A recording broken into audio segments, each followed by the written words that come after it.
what we have seen in last class? Uremic syndrome, Yes, hemodialysis, yes. Peritoneal dialysis. Okay, we have seen three conditions. First is uremic syndrome. What do you mean by uremic syndrome? Kidney enable થઈ જાય filter કરવા માટે blood એટલા માટે nitrogenous waste product હોય એ increase થઈ જાય બ્લડમાં. Yes.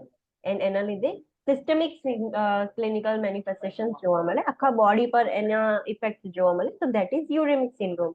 Due to excess urea in the blood, many symptoms appears. એને આપણે uremic syndrome કહીએ છીએ. એનું અસેસમેન્ટ આપણે જોયું હતું અને એના ઇન્ટરવેન્શન્સ જોયા હતા.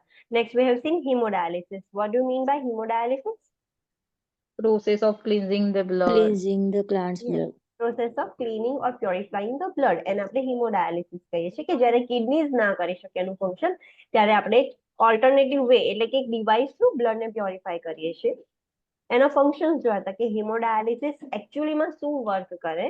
તો સેમ જે કિડનીના ફંક્શન હતા એ જ કરે છે. પ્રિન્સિપલ્સ ઓફ હિમોડાયાલિસિસ કે હિમોડાયાલિસિસ કેવી રીતે વર્ક કરે છે, શું કેવી રીતે એનું પ્યોરિફિકેશન થાય છે અને કયા પ્રિન્સિપલ પર એ વર્ક કરે છે. તો મેઇનલી થ્રી પ્રિન્સિપલ્સ હતા કે ઓસ્મોસિસ, ડિફ્યુઝન અને અલ્ટ્રા ફિલ્ટ્રેશન પ્રિન્સિપલ્સનો યુઝ કરીને એ બ્લડને પ્યોરિફાય કરે છે.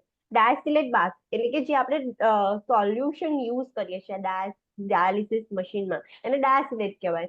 તો એ શેનું બનેલું હોય અને કેવી રીતનું હોય દેટ વી હેવ સીન. ઇન્ટરવેન્શન્સ જોયા હતા કે જનરલ ઇન્ટરવેન્શન્સ કે જે બી લોકોને ડાયાલિસિસ મશીન પર હોય કે ડાયાલિસિસ કરતા ક્લાયન્ટ હોય એમાં આપણે શું ધ્યાન રાખવાનું. The important point in the intervention was about medication. Hypertensive drugs hold કરવાની. યસ, હાઇપરટેન્સિવ મેડિકેશન્સ હોલ્ડ કરી દેવાની. કેમ? What is the rationale behind that? કેમ કે ઓલરેડી એનું બીપી હાઇપોવોલેમિક શોકમાં હશે અને પછી આપીશું તો વધારે લો થઈ જશે. યસ, બીકોઝ આપણે ડાયાલિસિસ કરીશું એટલે એનું બ્લડ બોડીમાંથી નીકળીને મશીનમાં જશે તો ઓછું થશે. હાઇપોટેન્શન થશે ને તમે ઓલરેડી એન્ટી હાઇપરટેન્સિવ આપ્યા હશે તો ઓર વધારે હાઇપોટેન્શન થઈ જશે. અને બીજું શું અવોઇડ કરવાનું? ઓનલી એન્ટી હાઇપરટેન્સિવ જ અવોઇડ કરવાની. Water soluble vitamins, antibiotics, digoxin. Yes, એ બધી મેડિકેશન્સ બી અવોઇડ કરવાની. એનું રેશનલ શું હતું? એ કેમ અવોઇડ કરવાની?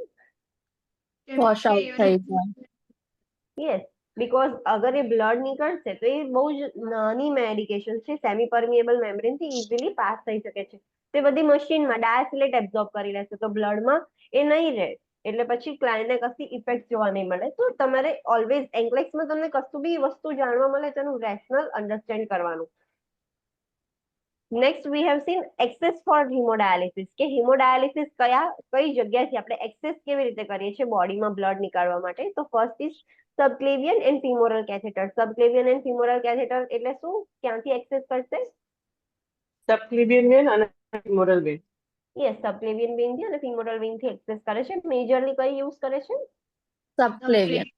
સબક્લેવિયન. યસ, કેમ ફિમોરલ યુઝ નથી કરતા? ઇન્ફેક્શનના ચાન્સીસ વધારે હોય છે. યસ, બીકોઝ જે ગ્રોઈંગ રીજન છે એ એટલું ક્લીન અને હાઇજીનિક પ્લેસ નથી, ત્યાં બેક્ટેરિયા અક્યુમુલેટ થવાના ને એવા ચાન્સીસ વધારે છે. એટલે મોસ્ટ કોમનલી આપણે સબક્લેવિયન યુઝ કરીએ છીએ. આપણે એના ઇન્ટરવેન્શન્સ જોયા હતા જનરલ, પછી સ્પેસિફિક સબક્લેવિયન વેન કેથેટર હોય તો શું ઇન્ટરવેન્શન્સ લેવાના, ફિમોરલ વેન કેથેટર હોય તો શું ઇન્ટરવેન્શન્સ લેવાના. એન્ડ ફિમોરલ વેન હશે તો મેઇન પોઈન્ટ શું યાદ રાખવાનું? ધ ઇમ્પોર્ટન્ટ પોઈન્ટ વોઝ 45 ડિગ્રીથી વધારે હેડ અપ નહીં આપવાનું. યસ. વોટ હેપન્સ અગર આપણે વધારે આપીશું? કેમ નહીં આપવાનું? King થઈ જશે. થવાના ચાન્સીસ છે એટલા માટે. કિંક થઈ જશે કેથેટર ઓર એના લીધે ઓક્લુડ થઈ જશે. ધેન સેકન્ડ એક્સેસ છે એક્સટર્નલ આર્ટેરિયોવિનસ શન્ટ. એક્સટર્નલ આર્ટેરિયોવિનસ શન્ટ શું હોય, કેવી રીતનું હોય? Externally shunt અને આર્ટરી joint આર્ટરી અને વેનમાં શન્ટ કનેક્ટ કરેલો હોય. યસ, આર્ટરીમાંથી એક કેથેટર કનેક્ટ કરે જે એક્સટર્નલ હોય, સ્કિનની બહાર હશે, અને વેનમાંથી એક કેથેટર કનેક્ટ કરશે અને પછી એ બંને કેથેટર એકબીજાથી અટેચ કરી દેશે એટલે યુ શેપ થઈ જશે. અને જ્યારે ડાયાલિસિસ કરવાનું હોય ત્યારે કેથેટર ઓપન કરી દેશે, જેનું કનેક્ટર છે ત્યાંથી ઓપન કરી દેશે અને આર્ટરીનું કેથેટર ટ્યુબિંગ જોડે કનેક્ટ કરશે, વેનનું કેથેટર બી ટ્યુબિંગ જોડે કનેક્ટ કરશે. એટલે આર્ટરીમાંથી બધું બ્લડ કેથેટરમાં જશે, એટલે જે આપણે શન્ટ બનાવ્યું છે એ વાળું કેથેટર, અને એનાથી ટ્યુબિંગમાં જશે મશીનના, પછી પ્યોરિફાઈ થશે, પછી ફરી ટ્યુબિંગમાં આવશે, દેન શન્ટ ક્રિએટ કર્યું છે કેથેટરમાં આવશે ને દેન વેનમાં જશે. ડાયાલિસિસ પતી જાય એટલે પાછું એ બે કેથેટર કનેક્ટ કરી દેવાના. એના એડવાન્ટેજીસ જોયા, ડિસએડવાન્ટેજીસ, એના ઇન્ટરવેન્શન જોયા અને સાઇન્સ ઓફ ક્લોટિંગ. એક એક્સટર્નલ છે તેમાં ક્લોટ, હેમરેજ, ઇન્ફેક્શન એ બધા થવાના ચાન્સીસ વધારે છે. તો ક્લોટ થશે તો આપણને કેવા સાઇન્સ જોવા મળશે that we have seen. Then third access છે internal arteriovenous fistula. Internal arteriovenous ફિસ્ચ્યુલામાં શું કરશે? એમાં વેન અને આર્ટરીને ઇન્ટરનલી સૂચર્સ લેવામાં આવે છે. યસ, આર્ટરી અને વેન્સ કનેક્ટ કરીને ફિસ્ચ્યુલા ક્રિએટ કરવામાં આવે છે અને સૂચર્સ કરવામાં આવે છે. અગર ઇન્ટરનલ આર્ટેરિયોવિનસ ફિસ્ચ્યુલા કરીશું તો આપણે તરત જ યુઝ કરી શકીશું? ના, તો કેટલા ટાઈમ પછી યુઝ થશે? after 6 4 weeks. to 6 week. After 6 weeks, yes. And A depend છે કે ક્લાયન્ટ એની એક્સરસાઇઝ કેવી રીતે કરે છે. કેમ એટલું લેટ યુઝ કરવાનું? એને મેચ્યોર થવા માટે મેચ્યોર ટાઈમ થતા લેવો. વાર લાગે. યસ, આપણે એ વેઇનને મેચ્યોર થવા દેવાની છે. હવે વેઇન બી ધીરે ધીરે, કારણ કે એમાં પ્રેશરથી બ્લડ ફ્લો કરશે. આપણે બે કનેક્ટ કરી દીધું છે તો વેઇન એટલી બધી ઇલાસ્ટિક ને એવી રીતે ના હોય જસ્ટ લાઈક આર્ટરી. તો એને મેચ્યોર થવા માટે આપણે ટાઈમ આપવો પડે હીલ થવા માટે. અને જે એક્સટર્નલ આર્ટેરિયોવિનસ શન્ટ છે એ આપણે તરત યુઝ કરી શકીએ કે ના કરી શકીએ? હા, કરી શકીએ. ટર્ન કરી શકાય. Yes, shunt we can use instantly. આપણે જેવું ક્રિએટ કરીએ આપણે ઇન્સ્ટન્ટલી એને યુઝ કરી શકીએ. આપણે મોસ્ટ કોમનલી આપણે ફિસ્ચ્યુલા વાળું એક્સેસ યુઝ કરીએ છીએ. એના એડવાન્ટેજીસ જોયા, એના ડિસએડવાન્ટેજીસ જોયા. The important point to remember the શન્ટની અંદર કયો ઇમ્પોર્ટન્ટ પોઈન્ટ યાદ રાખવાનું? આર્ટિયલ સ્ટીલ સિન્ડ્રોમ થઈ જાય. યસ, એ શું છે? આર્ટેરિયલ સ્ટીલ સિન્ડ્રોમ શું છે? એમાં મોટા ભાગનું બ્લડ છે એ વેન થ્રુ વેનમાં ડાયવર્ટ થઈ જાય એટલે જે આર્ટિયલ બ્લડ છે એ હેન સુધી ના પહોંચી શકે એટલે કોમ્પ્રોમાઇઝ થઈ જાય.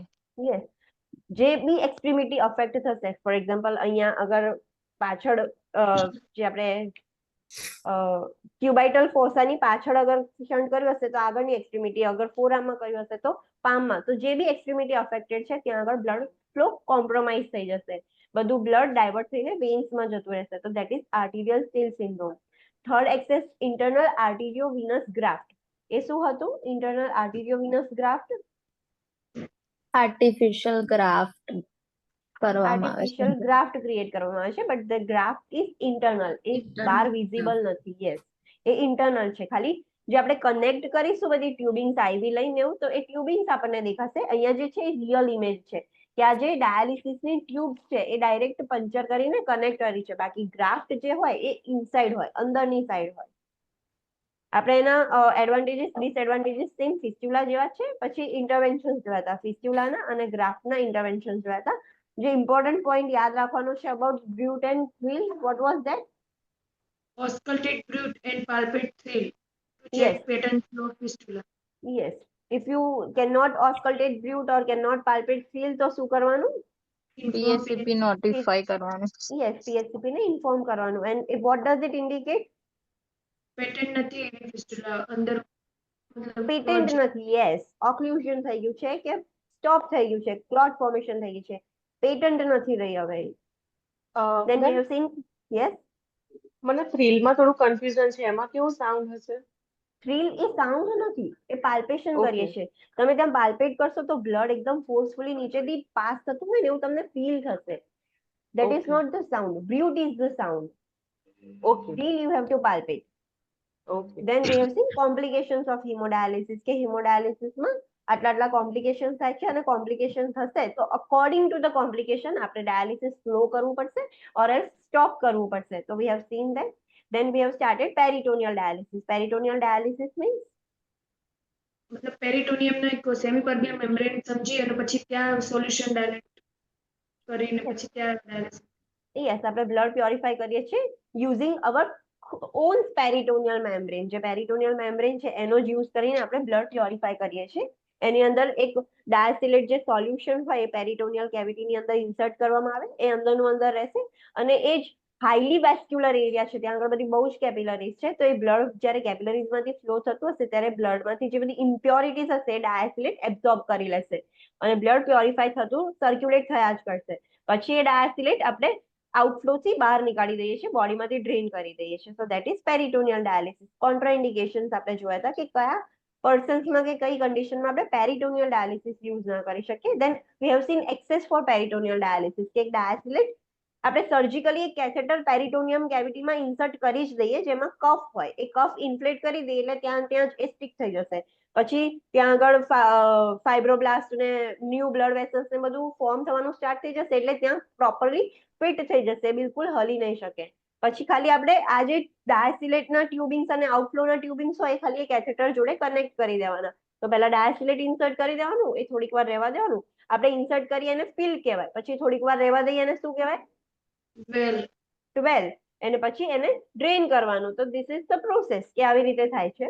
ડાયાસિલેટ સોલ્યુશન રિલેટેડ આપણે જોયું હતું કે સોલ્યુશન કેવું હોય, ડિપેન્ડિંગ ઓન ધ ફ્લુઇડ. આપણે જો બોડીમાંથી વધારે ફ્લુઇડ નીકાળવાનું હોય તો આપણે હાઇપરટોનિક સોલ્યુશન આપીશું કે જેમાં ગ્લુકોઝનું કોન્સન્ટ્રેશન વધારે છે, અને ઓછું ફ્લુઇડ આલવું હોય તો આપણે કોન્સન્ટ્રેશન એ પ્રમાણે.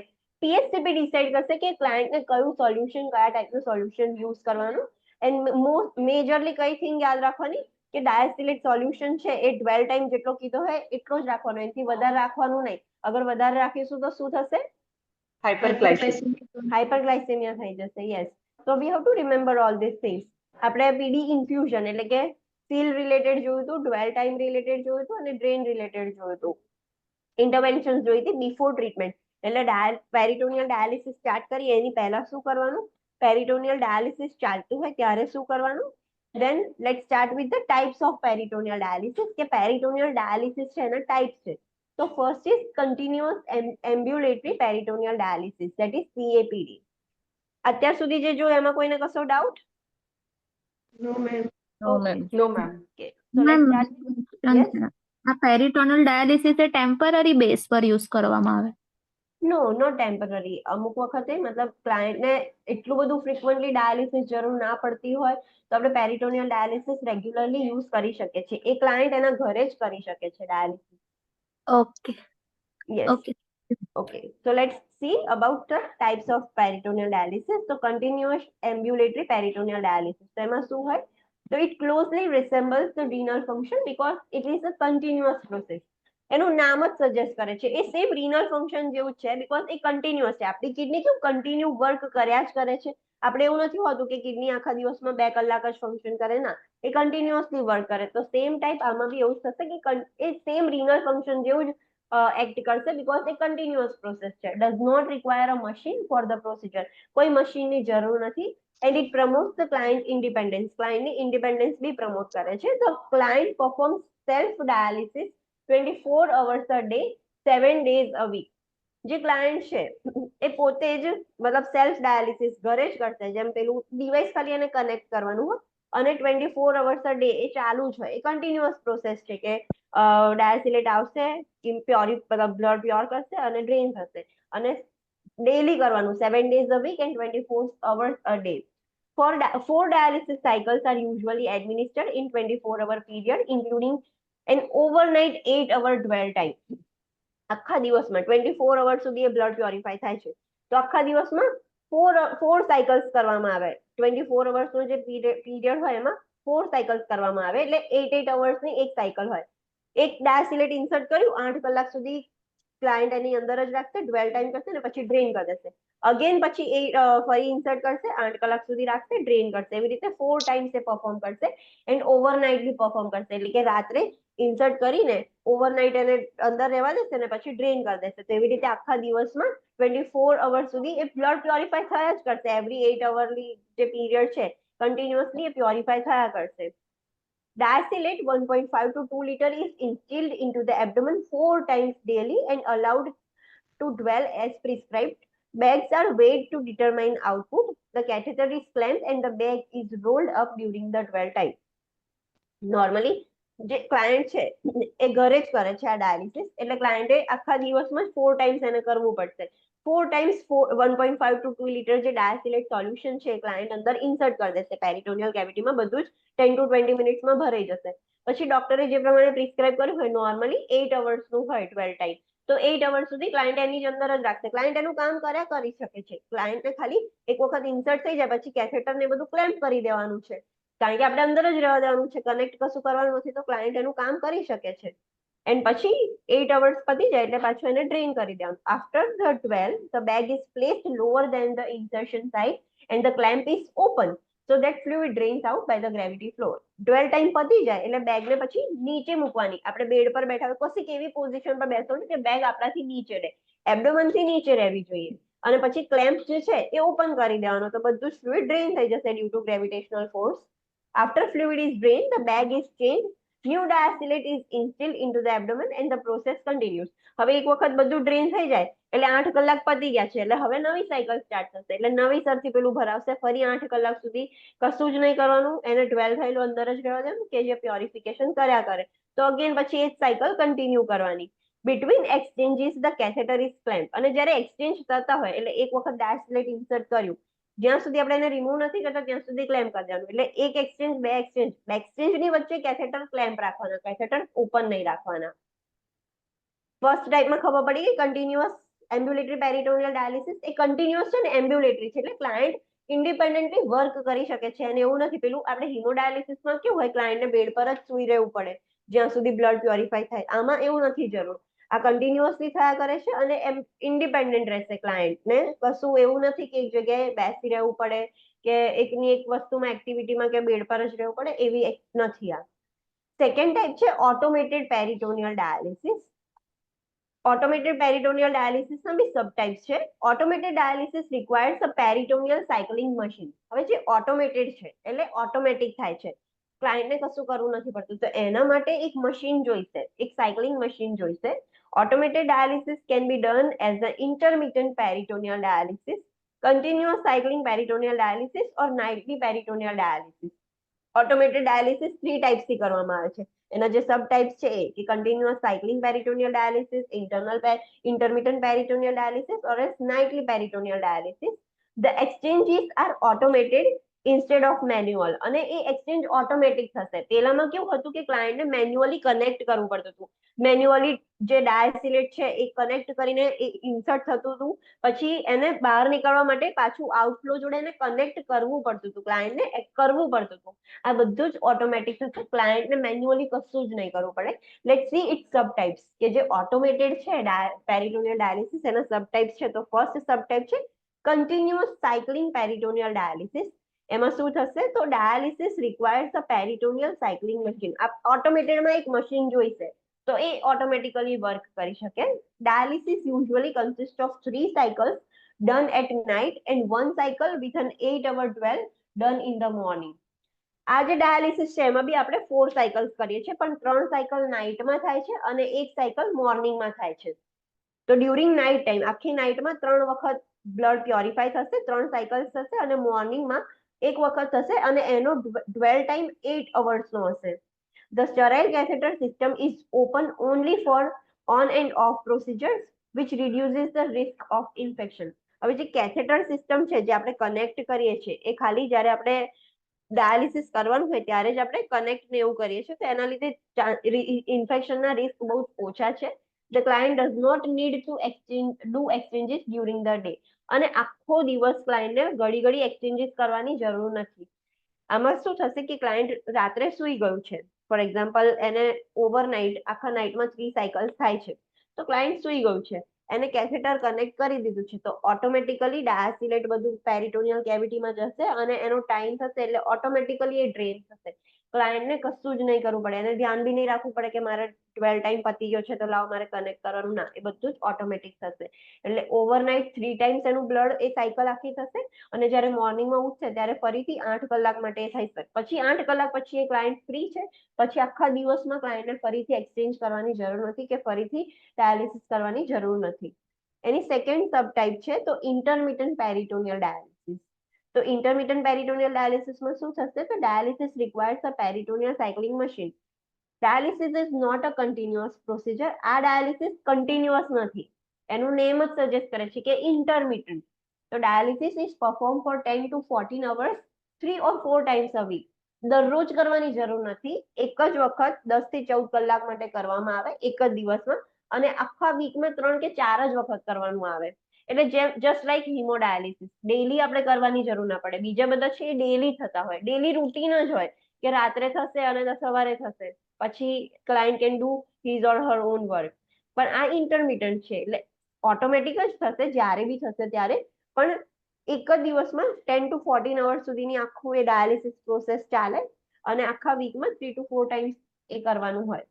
Next is nightly peritoneal dialysis. એનું નેમ જ સજેસ્ટ કરે છે નાઇટલી, એટલે નાઇટ ટાઈમમાં જ થશે. તો dialysis requires a cycling machine. Dialysis is performed 8 to 12 hours each night with no daytime exchanges or dwells. હવે આ ડાયાલિસિસ છે ખાલી રાત્રે જ કરવાનું, ડેલી રાત્રે, ઇન્ટરમિટન્ટ નથી. આ ડેલી કરવાનું પણ ખાલી રાત્રે. આખી રાતમાં 8 થી 12 કલાક સુધી એ ડાયાલિસિસ ચાલશે. ફોર એક્ઝામ્પલ રાત્રે 10 વાગે ક્લાયન્ટ ચાલુ કરે છે ડાયાલિસિસ મશીન અને સૂઈ જાય છે, તો સવારે 10 વાગ્યા સુધી એ ચાલશે, 12 કલાક સુધી એ વસ્તુ ચાલશે. પછી 10 વાગ્યા પછી એને ક્લોઝ કરીને મૂકી દેવાનું. પછી ક્લાયન્ટ આખો દિવસ જે કરવું હોય કરે, જ્યાં ફરવું હોય ત્યાં ફરે, પછી પાછું રાત્રે 10 વાગે ફરીથી કનેક્ટ કરી દેવાનું. તો 8 થી 12 કલાક સુધી એ ડાયાલિસિસ એની જાતે એ મશીનથી ઓટોમેટિક થયા કરશે. ડે ટાઈમમાં એને કશું જ એક્સચેન્જ કરવાની જરૂર નથી કે કશું ડ્વેલ ટાઈમ માટેની કે કશી જરૂર નથી. Understood? Yes ma'am. Yes. Difference ખબર પડી ગઈ ને કે પેલું કન્ટિન્યુઅસ એમ્બ્યુલેટરી છે એમાં ક્લાયન્ટને જાતે મેન્યુઅલી કરવું પડશે. આખા દિવસમાં 4 વખત ક્લાયન્ટ સાયકલ પરફોર્મ કરશે. ઓટોમેટેડમાં ક્લાયન્ટ કશું જ નહીં કરે, બધું મશીન જ કરશે. મશીન જ ડાયાસિલેટ આવવા દેશે અને ડ્વેલ થવા દેશે અને ડ્રેન કરશે. પણ એના બી સબ ટાઈપ છે કે કન્ટિન્યુઅસ એટલે કન્ટિન્યુઅસલી નાઇટમાં 3 વખતે, મોર્નિંગમાં 1 વખતે થશે. ઇન્ટરમિટન્ટ એટલે આખા દિવસમાં 10 to 14 અવર્સ કરી શકે છે ક્લાયન્ટ, અને એ ડેલી ના થાય, 3 to 4 ટાઈમ્સ જ થાય. અને ક્લાયન્ટના પ્રેફરન્સ પર હોય, એ 10 થી 14 કલાક જ્યારે કરવું હોય ત્યારે કરે. એને નાઇટમાં કમ્ફર્ટેબલ હોય તો નાઇટમાં કરે, બટ આ આપણે ઇન્ટરમિટન્ટ છે એટલે ડેલી નથી કરવાનું. That is the basic difference. અને નાઇટલી પેરિટોનિયલ ડાયાલિસિસ ક્લાયન્ટ નાઇટમાં કરે છે પણ એ ડેલી કરવું પડશે. Next is complications of peritoneal dialysis. હવે પેરિટોનિયલ ડાયાલિસિસમાં બી કોમ્પ્લિકેશન્સ છે. Infection is the concern with peritoneal dialysis. Sites of infection are either the catheter insertion site or the peritoneum, causing peritonitis. This is the important point. Peritoneal ડાયાલિસિસમાં infection બહુ જ વધારે main concern છે. તમને એક્ઝામમાં infection પર વધારે question પૂછશે ઇન પેરિટોનિયલ ડાયાલિસિસ, બીકોઝ એ બહુ જ ઇઝીલી થઈ શકે છે. એ કેથેટર જે ઇન્સર્ટ કર્યું છે એ સાઇટ ઇન્ફેક્ટ થઈ શકે છે, ઓર એલ્સ પેરિટોનિયલ કેવિટી બી ઇન્ફેક્ટ થઈ શકે છે, તો એના લીધે પેરિટોનાઇટિસ થઈ જશે. તો first complication is peritonitis. Monitor for the sign and symptoms of peritonitis. પેરિટોનાઇટિસના સાઇન એન્ડ સિમ્ટમ્સ જોવાના. તો શું જોવા મળશે આપણને? Fever, cloudy outflow. ક્લાયન્ટ જ્યારે આઉટફ્લો કનેક્ટ કરશે તો જે આઉટફ્લો આવશે ને ક્લાઉડી આવશે. Rebound abdominal tenderness, abdominal pain થશે ક્લાયન્ટને, general malaise, nausea and vomiting. આ બધા સાઇન્સ છે કે ક્લાયન્ટને પેરિટોનાઇટિસ થઈ ગયું છે. Cloudy or opaque outflow is an early sign of peritonitis. જ્યારે ક્લાયન્ટને પેરિટોનાઇટિસ થઈ જશે, પેરિટોનિયલ કેવિટી ઇન્ફેક્ટ થઈ જશે, તો પહેલી અર્લી સાઇન શું હશે કે જે આઉટફ્લો આવે છે એકદમ ક્લાઉડી અને ઓપેક આવશે. ઓપેક મીન્સ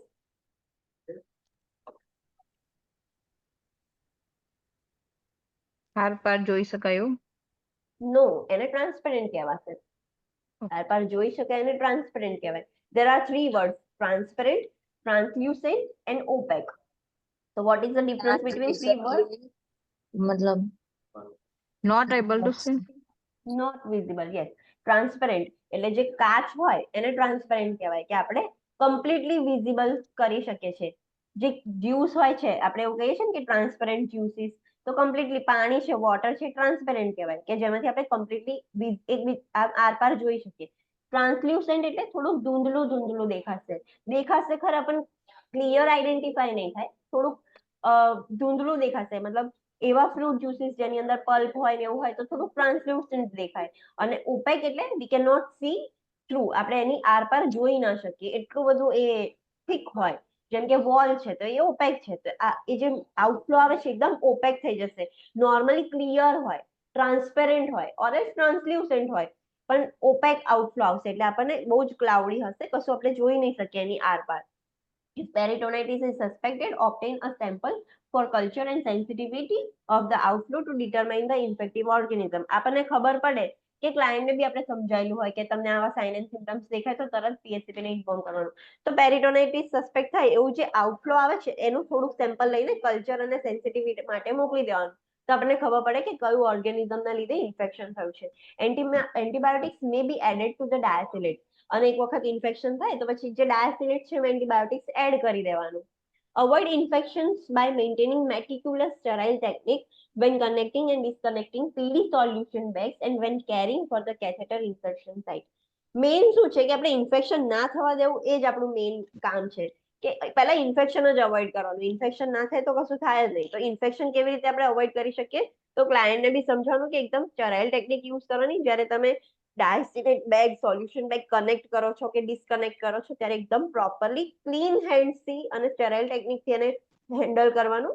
અને જ્યારે કેથેટર ઇન્સર્ટ સાઇટને મતલબ પ્રોપરલી કેર કરવાનું, ક્લીન રાખવાનું તો ઇન્ફેક્શન ના થાય. Prevent the catheter insertion site dressing from becoming wet during the care of the client for the dialysis procedure or the dialysis procedure. Change the dressing if wet or soiled. ધ્યાન રાખવાનું કે જે આપણે catheter insert કર્યું છે ત્યાં dressing કરેલું હશે, કવર કરેલું હોય. ઓપન ના રાખે કેથેટર, એને કવર કરી દે ડ્રેસિંગથી. તો એ ડ્રેસિંગ સાઇટ છે ને ક્લાયન્ટ ઘરે બી હોય કે હોસ્પિટલાઇઝ હોય એને ભીનું નહીં થવા દેવાનું. અને ડ્યુરિંગ ડાયાલિસિસ ચલો એ થોડુંક ભીનું થઈ ગયું સોલ્યુશનના લીધે કેવું, તો બી એને ચેન્જ કરી દેવાનું. ભીનું થઈ જાય કે ગંદુ થઈ જાય તો તરત જ ચેન્જ કરી દેવાનું, એવું મૂકી નહીં રાખવાનું. Follow institutional procedures for connecting and disconnecting PD solution bags, which may include scrubbing the connection site with an antiseptic solution. જે ઇન્સ્ટિટ્યુટની પ્રોસિજર્સ હોય એ ફોલો કરવાની કે આવી રીતે કનેક્ટ કરવાની, આવી રીતે ડિસ્કનેક્ટ કરવાની, કે કેવી રીતે આપણે જે સ્ટેપ્સ હોય, દરેક ઇન્સ્ટિટ્યુશનમાં સ્ટેપ્સ અલગ અલગ હોય તો એ પ્રમાણે ઇન્સ્ટિટ્યુશનના પોલિસીના અકોર્ડિંગ સ્ટેપ્સ ફોલો કરવાના. ફોર એક્ઝામ્પલ એમાં શું કરી શકે તો સ્ક્રબ કરી શકે. કોઈ બી એન્ટીસેપ્ટિક સોલ્યુશન હોય એને કોટનમાં ડીપ કરીને જે કેથેટર છે એને સ્ક્રબ કરે, ક્લીન કરી શકે છે. તો એક એવી પ્રોસિજર આપણે કરી શકીએ છીએ તો એ સેપ્ટિક ટેકનિક મેન્ટેન થશે. Next complication is abdominal pain. ક્લાયન્ટને એબ્ડોમિનલ પેઇન થશે. Peritoneal irritation during inflow commonly causes abdominal cramping and discomfort during first few exchanges. The pain usually disappears after 1 to 2 weeks of dialysis treatment. તો ક્લાયન્ટે ક્યારેય પહેલા આવી કશે dialysis કર્યું ના હોય તો સ્ટાર્ટિંગના ફર્સ્ટ ફ્યુ એક્સચેન્જીસ થાય તો જેવું પેલું જે સોલ્યુશન પેરિટોનિયલ કેવિટીમાં જશે તો ક્લાયન્ટને એબ્ડોમિનલ ક્રેમ્પ્સ થશે, ડિસ્કમ્ફર્ટ થશે. તો ધીસ ઇઝ નોર્મલ. પણ એ ધીરે ધીરે યુઝ્યુઅલી 1 to 2 વીક્સ જેવું એ ડાયાલિસિસ ચાલુ રાખશે તો 1 થી 2 વીક પછી એની બોડી એનાથી યુઝ ટુ થઈ જશે. Warm the diacylate before administration using a special diacylate warmer pad because the cold temperature of diacylate can cause discomfort. During winter કે એવો વેધર છે તો એ જે ડાયાસિલેટ સોલ્યુશન બેગ હશે એ કોલ્ડ હશે તો એના માટેના સ્પેશિયલ વોર્મર પેડ આવે કે પેડની અંદર ડાયાસિલેટ બેગ જે છે સોલ્યુશન એ મૂકી દેવાનું અને એનાથી પેડથી કવર કરી દેવાનું. તેની જાતે એ જેટલું બોડીની રિક્વાયરમેન્ટ હોય એના અકોર્ડિંગ એ વોર્મ કરી દે. તો વોર્મ ડાયાસિલેટ યુઝ કરવાનું બીકોઝ તમે કોલ્ડ યુઝ કરશો તો એના લીધે ડિસ્કમ્ફર્ટ થશે. Abnormal outflow characteristics indicative complications. આઉટફ્લોનું કેરેક્ટરિસ્ટિક્સ આપણે ખાસ જોવાના. એબનોર્મલ દેખાય કશું બી આઉટફ્લોમાં તેનો મતલબ કે ક્લાયન્ટને કશી કોમ્પ્લિકેશન થઈ ગઈ છે. Bloody outflow after the first few exchanges indicates vascular complication. The outflow should be clear after initial exchanges. થોડાક સ્ટાર્ટિંગમાં એક્સચેન્જીસ આપણે નવું કેથેટર ઇન્સર્ટ કર્યું છે એટલે થોડુંક માઇનર છે કે પિંક કે થોડુંક બ્લડ ટિંગ આવશે. પણ થોડાક ઇનિશિયલ એક્સચેન્જીસ પતી જાય પછી એ જે આઉટફ્લો છે એકદમ ક્લિયર આવવું જોઈએ. તો જો એમાં બ્લડી ફ્લો આઉટફ્લો જોવા મળે ઇનિશિયલ એક્સચેન્જીસ પછી પણ બ્લડી જોવા મળે છે તેનો મતલબ કે ક્લાયન્ટને કશાક વાસ્ક્યુલર કોમ્પ્લિકેશન થયા છે, કશી કોમ્પ્લિકેશન થઈ છે. નોર્મલી એ ક્લિયર હોવું જોઈએ. બ્રાઉન આઉટફ્લો આવે યુ હેવ ટુ રિમેમ્બર કે બ્લડી આવે છે તો વેસ્ક્યુલર કોમ્પ્લિકેશન છે. બ્રાઉન આઉટફ્લો આવે છે તો શું ઇન્ડિકેટ કરે છે? Bowel perforation. Bloody outflow indicates vascular complication. Brown outflow indicates bowel perforation. Urine colored outflow એટલે કે yellowish જેવું આવે છે તો it indicates bladder perforation કે bladder perforate થઈ ગયું છે, બ્લેડરમાં કાણું પડી ગયું છે એટલે યુરિન થોડું લીક થાય છે પેરિટોનિયલ કેવિટીમાં અને એ જ બધું બહાર આવે છે. એન્ડ ક્લાઉડી આઉટફ્લો આવે તો it indicates peritonitis. તમને કદાચ ઓપ્શનમાં પૂછે અને કન્ફ્યુઝ કરવા પૂછે કે યુરિન કલરનું આઉટફ્લો દેખાય છે તો what is this? As a nurse તમે શું ઇન્ટરપ્રિટ કર્યું? વાસ્ક્યુલર, બોવેલ, બ્લેડર કે પેરિટોનાઇટિસ? તો તમને ખબર હોવું જોઈએ કે યુરિન કલર છે તો બ્લેડરનું જ છે, બ્લડી છે તે વેસ્ક્યુલર છે. Understood? Yes. Yes.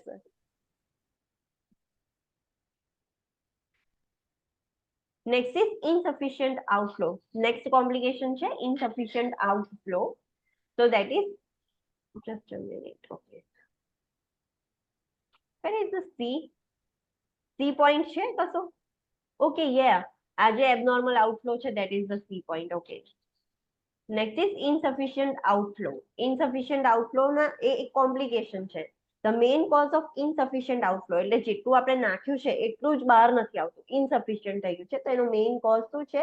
That is full colon and encourage a high fiber diet because constipation may cause inflow and outflow problems. Administer stool softeners as prescribed. જેટલું આપણે ઇનફ્લો કર્યું છે એટલું આઉટફ્લો નથી આવતું. કેમ? બીકોઝ ક્લાયન્ટનું કોલોન એકદમ ફૂલ છે, એ એનલાર્જ થઈ ગયેલું છે. તો ક્લાયન્ટને કહેવાનું કોન્સ્ટિપેશન થતું હોય તો હાઈ ફાઈબર ડાયટ લેવાનું કાં તો સ્ટૂલ સોફ્ટનર્સ લેવાના, એટલે કોલોન બોવેલ એમ્પ્ટી થઈ જાય એક વખત. તો એ જે ઇનસફિશિયન્ટ આઉટફ્લો છે એ ના થાય. ઇનસફિશિયન્ટ outflow may also be caused by catheter migration out of the peritoneal area. If it occurs, an X-ray will be prescribed to evaluate the catheter position.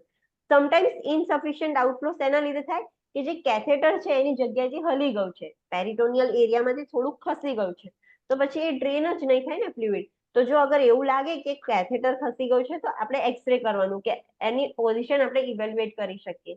Maintain the drainage bag below the client abdomen. Drainage bag ક્લાયન્ટના below રાખીશું, ક્લાયન્ટના એબ્ડોમેનથી નીચે રાખીશું તો જ drain થશે. ક્લાયન્ટના level પર રાખીશું, એબ્ડોમેનના લેવલ પર, તો પ્રોપરલી ડ્રેન નહીં થાય. Check for kinks in the tubing. ટ્યુબિંગમાં કિંગ્સ ના હોય, ટ્યુબિંગ ક્યાંક વળેલી ના હોય કે એવું ના હોય, આંટી ના પડી ગઈ હોય, એ ચેક કરવાનું. Check the client outflow position by turning the client to sideline position or emulating the client.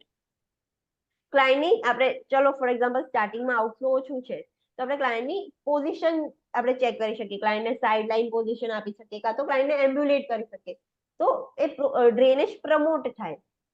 Check for the fibrin clots in the tubing and milk the tubing to dislodge the clot as prescribed.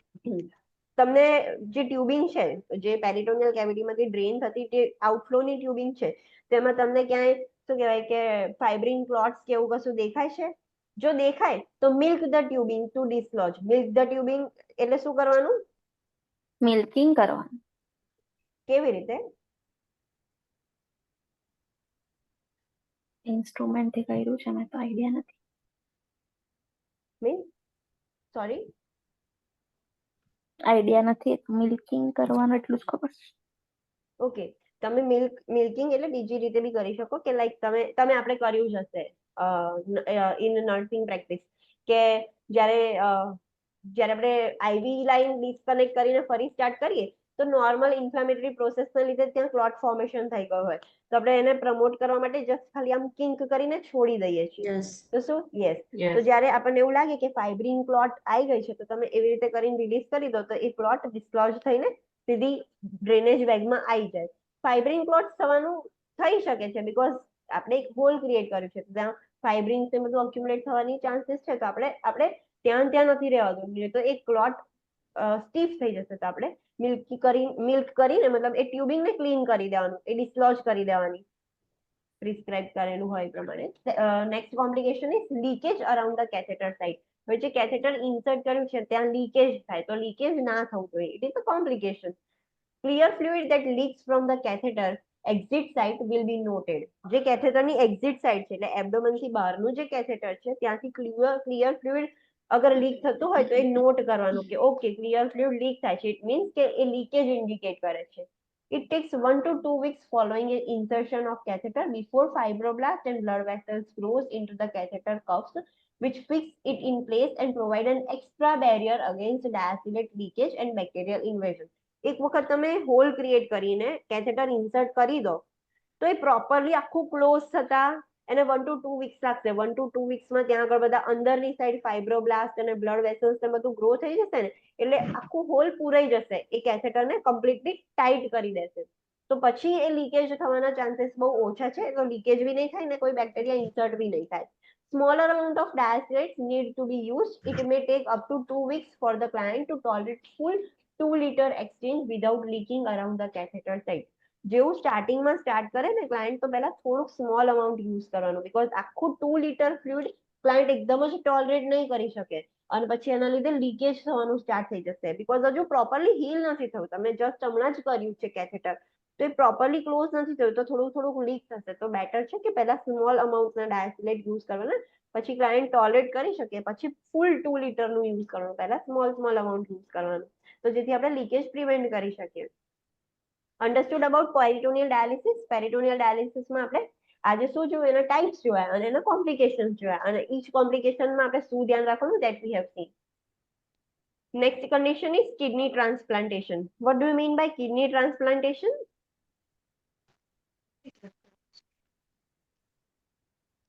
જે પેશન્ટનું ડોનરના work જે ના match થતી હોય. થતી હોય એની kidney transplant કરવાની. Yes, જે બી ક્લાયન્ટની kidney fail થઈ ગઈ છે તો આપણે બહારથી બીજી કિડની ઇન્સર્ટ કરીએ છીએ, that is kidney transplantation.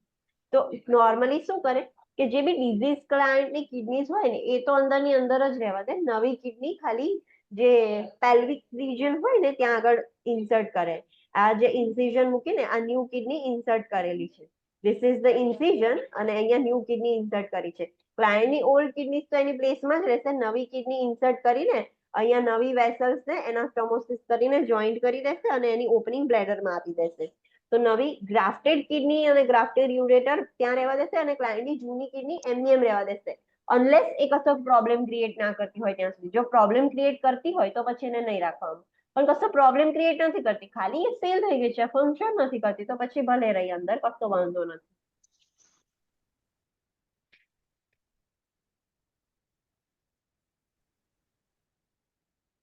Description. Kidney transplantation શું છે? A human kidney from a compatible donor is implanted into the recipient. એક હ્યુમન કિડની જે કમ્પેટિબલ ડોનર હોય, જેની કમ્પેટિબિલિટી મેચ થતી હોય એવા ડોનરની કિડની આપણે રેસિપિયન્ટની અંદર ઇમ્પ્લાન્ટ કરીએ છીએ, that is kidney transplant.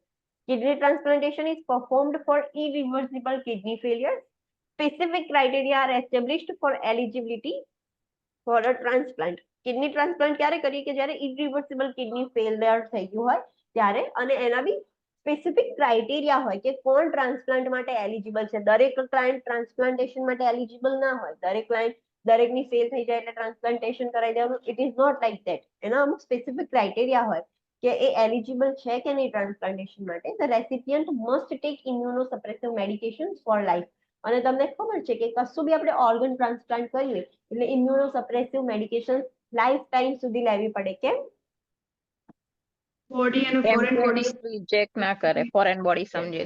Yes, rejection ના થાય એના માટે એ વસ્તુ ઇમ્યુનોસપ્રેસિવ મેડિકેશન લેવી પડે કે આપણી બોડી એને અટેક ના કરી દે.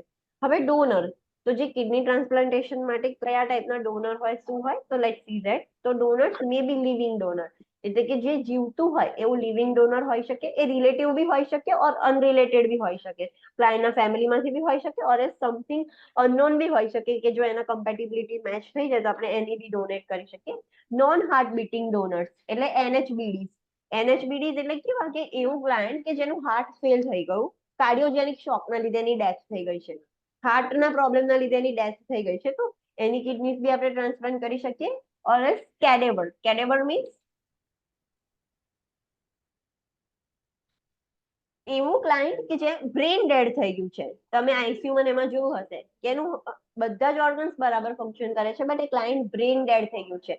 પેલું શું કહેવાય કે વેન્ટિલેટર પર રાખો ત્યાં સુધી એ જીવે છે, જેવી વેન્ટિલેટરની switch off, client die, because એ ક્લાયન્ટ બ્રેન ડેડ છે. આપણે ખાલી બ્રેનના ટિશ્યુઝને ઓક્સિજનેશન પ્રોવાઈડ કરી રાખી છે, બીકોઝ બ્રેન આખી બોડીને કંટ્રોલ કરશે. જ્યાં સુધી બ્રેનના ટિશ્યુઝને ઓક્સિજન મળશે ત્યાં સુધી આખી બોડી ચાલશે. જેવું વેન્ટિલેટર બંધ થશે, બ્રેનના ટિશ્યુઝને ઓક્સિજન બંધ થઈ જશે એટલે આખી બોડી શટડાઉન થઈ જશે. તો એને કેડેવર ડોનર્સ કહેવાય કે જે બ્રેન ડેડ ક્લાયન્ટ હોય એ પણ કિડનીઝ ડોનેટ કરી શકે છે.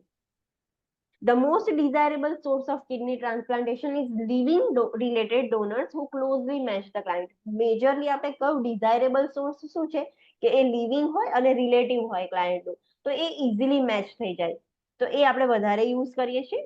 Non heart beating donors are those who have been declared dead by cardiopulmonary criteria. એટલે એવા લોકો કે જે કાર્ડિયોપલ્મોનરી ક્રાઇટેરિયાના લીધે ડેથ થઈ ગઈ છે અને એમને એવી રીતે ડેડ ડિક્લેર કર્યા છે, and have organs harvested immediately after death. Cardiopulmonary death પછી જે ઓર્ગન્સ છે એ તરત જ હાર્વેસ્ટ કરવા પડે, બીકોઝ બ્લડ સપ્લાય સ્ટોપ થઈ જશે. તો તમને ખબર છે કે હાર્ટ પંપ કરવાનું બંધ કરી દેશે, બ્લડ સપ્લાય મેજર ઓર્ગન્સ પર સ્ટોપ થઈ જશે એટલે ટિશ્યુઝ ડાઈ થઈ જશે. તો તરત જ ડેથ પછી તરત જ એને ઓર્ગન્સને હાર્વેસ્ટ કરી લેવામાં આવે. These persons have consented previously to organ donation. અને આ એવા પર્સન્સ છે કે જેમને પહેલેથી જ કહી રાખ્યું હોય કે મારી એવું કાર્ડ હોય કે એવું કશું બી હોય કે મારી ડેથ થઈ જાય ગમે તે રીઝનથી તો મારા ઓર્ગન્સ નીકાળી લેવાના ફોર ડોનેશન. તો એવા ક્લાયન્ટ્સને આપણે યુઝ કરીએ. Cadaver donors are those who have suffered irreversible brain injury. Cadaver કોને કહેવાય? કે જેમને બ્રેન ઇન્જરી થઈ છે, જે ઇરિવર્સિબલ છે, એટલે કે brain dead clients. These persons are maintained with mechanical ventilation and must have adequate perfusion to the kidneys. આ જે બ્રેન ડેડ ક્લાયન્ટ હોય એને આપણે વેન્ટિલેશન પર રાખવાનું કે જ્યાં સુધી આપણે એના ઓર્ગન્સ ના નીકાળી દઈએ. જ્યાં સુધી વેન્ટિલેટર પર રહેશે આખી બોડીમાં ઓક્સિજન મળતું રહેશે. જેવું વેન્ટિલેટર સપોર્ટ જશે ક્લાયન્ટ કમ્પ્લીટલી ડેથ થઈ જશે. તો જે બ્રેન ડેડ ક્લાયન્ટ હોય એ વખતે આપણે ફેમિલી મેમ્બર્સ જોડે ડિસ્કસ કરી લઈએ ડોનેશન માટે ને એવું. એક વખત અગ્રી થઈ જાય પછી આપણે ઓર્ગન્સ રિમૂવ કરી લઈએ પછી આપણે વેન્ટિલેટર બંધ કરીએ છીએ. તો જે પ્રોપર પરફ્યુઝન છે કિડનીઝને એ રહે. Physical criteria for donor include absence of systemic disease and infections, history of no history of cancer, no kidney disease or hypertension, and adequate kidney functions. Physical criteria શું છે કે કયા ડોનર્સ ડોનેટ કરી શકે? તો એમને કોઈ સિસ્ટમિક ડિઝીઝ ના હોય બોડીમાં, ક્યારે કશું ઇન્ફેક્શન ના હોય, કેન્સરની કોઈ હિસ્ટ્રી ના રહી હોય, કિડની ડિઝીઝનો કશો હિસ્ટ્રી ના હોય કે બીપીનો પ્રોબ્લેમ ના હોય અને એમની કિડનીનું ફંક્શન પ્રોપરલી એડિક્વેટ ફંક્શન હોય તો જ એ ડોનેટ કરી શકે. Donors are screen for ABO blood group, એટલે કે એબીઓ કમ્પેટિબિલિટી ચેક કરવામાં આવે, એટલે બ્લડ ગ્રુપ મેચ કરવામાં આવે. ટિશ્યુ સ્પેસિફિક એન્ટીજન નો ટેસ્ટ કરવામાં આવે, એ બી મેચ થવું જોઈએ. હ્યુમન લ્યુકોસાઇટ એન્ટીજન સ્યુટેબિલિટી, જે લ્યુકોસાઇટ્સ હોય દરેક પર્સનના લ્યુકોસાઇટ્સ એટલે કે WBCs જે હોય એની ઉપર એન્ટીજન્સ હોય, એ એન્ટીજન એન્ટીબોડી રિએક્શન કરે. તો એન્ટીજનની મતલબ ટેસ્ટ કરવામાં આવે, સ્યુટેબિલિટી ચેક કરવામાં આવે. And mixed lymphocyte culture index, એટલે કે હિસ્ટોકમ્પેટિબિલિટી, બધા જ ટાઈપના લિમ્ફોસાઇટ્સ, બધા જ ટાઈપના આરબીસી WBCs છે એનું ટેસ્ટ કરવામાં આવે અને કમ્પેટિબિલિટી ચેક કરવામાં આવે. એટલે આ બધું કેમ કરવામાં આવે કે એન્ટીજન એન્ટીબોડી રિએક્ટ ક્લાયન્ટની કિડનીઝ જે આપણે ડોનેટ કરીને બીજામાં ઇમ્પ્લાન્ટ કરીએ છીએ તો એ રિજેક્શન ના થાય એના માટે આ બધી જ કમ્પેટિબિલિટી પહેલા ટેસ્ટ કરવામાં આવે. Donors are also screen for the presence of any and undergo a complete medical evaluation as well as a nephrology consultation. આ બધા તો ટેસ્ટ કરવાના. along with that એ ડોનરનું આપણે સ્ક્રીનિંગ કરવાનું કે એને કોઈ કમ્યુનિકેબલ ડિઝીઝ તો નથી ને. કમ્પ્લીટ એનું મેડિકલ ટેસ્ટ થાય, મેડિકલ ઇવેલ્યુએશન થાય, નેફ્રોલોજીસ્ટ હોય એને કન્સલ્ટ કરે પછી જ આપણે એને સિલેક્ટ કરીએ કે ના ઓકે ધીસ ઇઝ ફિટ, આ જે પર્સન છે એ ફિટ છે ડોનેશન માટે. ડાયરેક્ટલી કોઈ બી રેન્ડમલી આવીને ડોનેટ ના કરી દે, only on basis of blood grouping પર એ ડોનેટ ના કરી શકે. The donor must be in excellent health with two properly functioning kidney. જે ડોનર છે એની હેલ્થ એકદમ ફિટ હોવી જોઈએ અને બંને કિડની પ્રોપર ફંક્શન કરતી હોવી જોઈએ. The emotional wellbeing of the donor is determined. ડોનરનું ઇમોશનલ વેલબિંગ કેવું છે, ઇમોશનલી બી એ ફિટ છે કે નહીં એ પણ ચેક કરવાનું. Complete understanding of the donation process and outcome by the donor is necessary. Usually, kidney removal from the donor is done using a laparoscopic procedure. ડોનરને proper understanding હોવું જોઈએ કે ડોનેશન પ્રોસેસ કેવી રીતે હશે, એનું આઉટકમ બી શું આવશે. બીકોઝ ડોનેટ કરી દેશું તો એની જોડે તો એક જ કિડની રહેશે, તો એનું આઉટકમ શું આવશે એ બધું જ એ ડોનર છે એને અન્ડરસ્ટેન્ડ હોવું જોઈએ. અને જે ડોનર છે એની કિડની આપણે લેપ્રોસ્કોપિક પ્રોસિજરથી રિમૂવ કરીએ છીએ. આખું ઓપન કરીને ઇન્સિઝન મૂકીને રિમૂવ નથી કરતા, લેપ્રોસ્કોપિક પ્રોસિજરથી આપણે એની કિડની રિમૂવ કરીએ છીએ. પ્રી ઓપરેટિવ ઇન્ટરવેન્શન, હવે જે બી આપણે સર્જરી કરવાની છે ટ્રાન્સપ્લાન્ટેશન, તો પ્રી ઓપરેટિવ ઇન્ટરવેન્શન શું ધ્યાન રાખવાનું? મેમ યસ, આપણે બ્રેન ડેથ કે હાર્ટ ડેથ હોય એ પેશન્ટમાં પણ હાઇપરટેન્શન એ બધું ના હોવું જોઈએ તો ડોનેટ થાય આપણાથી? હા ઓબ્વિયસલી કે બ્રેન ડેડ છે તો એ ક્લાયન્ટને ડિઝીઝની હિસ્ટ્રી ના હોય કશું તો જ આપણે લઈ શકીએ, બધામાં ના લેવાય. Okay. Yes, pre operative intervention શું ધ્યાન રાખવાનું? તો verify histocompatibility test of donors which will be done by organ bank personnel. Histocompatibility verify કરવાનું એ આપણે ખાસ કરવાનું. અને કોણ કરશે? તો જે ઓર્ગન બેંક વાળા જે પર્સન્સ હોય, જે લોકો આવી રીતે ઓર્ગન ડોનેશન એક્સેપ્ટ કરતા હોય ને જે હોય એ લોકો આવીને એ બધા ટેસ્ટ કરશે. Administer immunosuppressive medication to recipient as prescribed. Immunosuppressive medications આપી દેવાની જે પેશન્ટ છે રેસિપિયન્ટ છે એને. Maintain strict aseptic technique.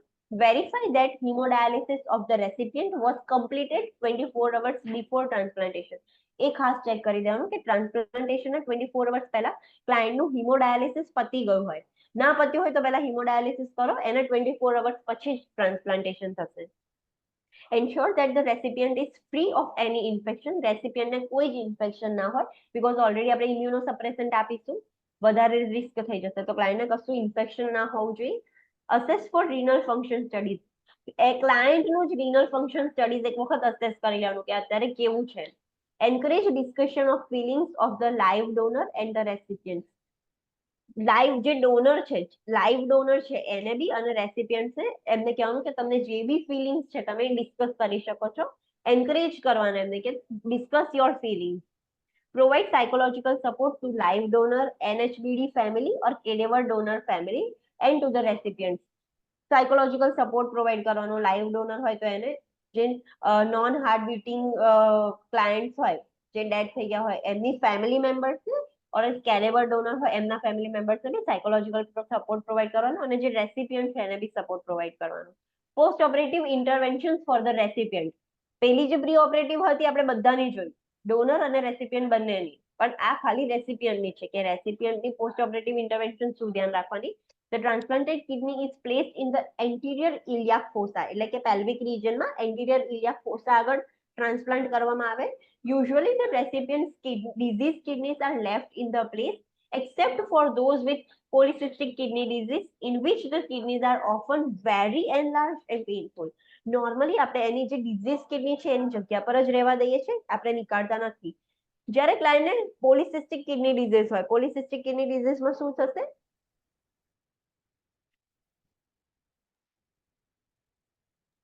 Kidney પર સિસ્ટ ફોર્મેશન. યસ, બહુ જ બધા કિડનીઝ પર સિસ્ટ ફોર્મેશન થઈ જશે, આખી કિડની સિસ્ટ થી ભરાઈ જશે, એનલાર્જ થઈ જશે, અને બહુ જ સિસ્ટ છે બહુ જ પેઇનફુલ હશે. તો એવા ટાઈમે આપણે પછી એના નહીં રાખવાની, એ રિમૂવ કરી દેવાની, બીકોઝ એ ક્લાયન્ટને પ્રોબ્લેમ ક્રિએટ કરે છે. બાકી કશો પ્રોબ્લેમ ના કરતી હોય તો અંદર રહેવા દેવાની, કશો જ વાંધો નથી. Urine output usually begins immediately if the donor was a living donor. It may be delayed for few days or more with other donor types. અગર લિવિંગ ડોનર હશે, એની કિડની તો અત્યાર સુધી મસ્ત કામ કરતી હતી, તો લિવિંગ ડોનરની કિડની ટ્રાન્સપ્લાન્ટ કરો તો તરત જ જેવું ટ્રાન્સપ્લાન્ટેશન થઈ જશે એવું યુરિન પ્રોડક્શન સ્ટાર્ટ થઈ જશે.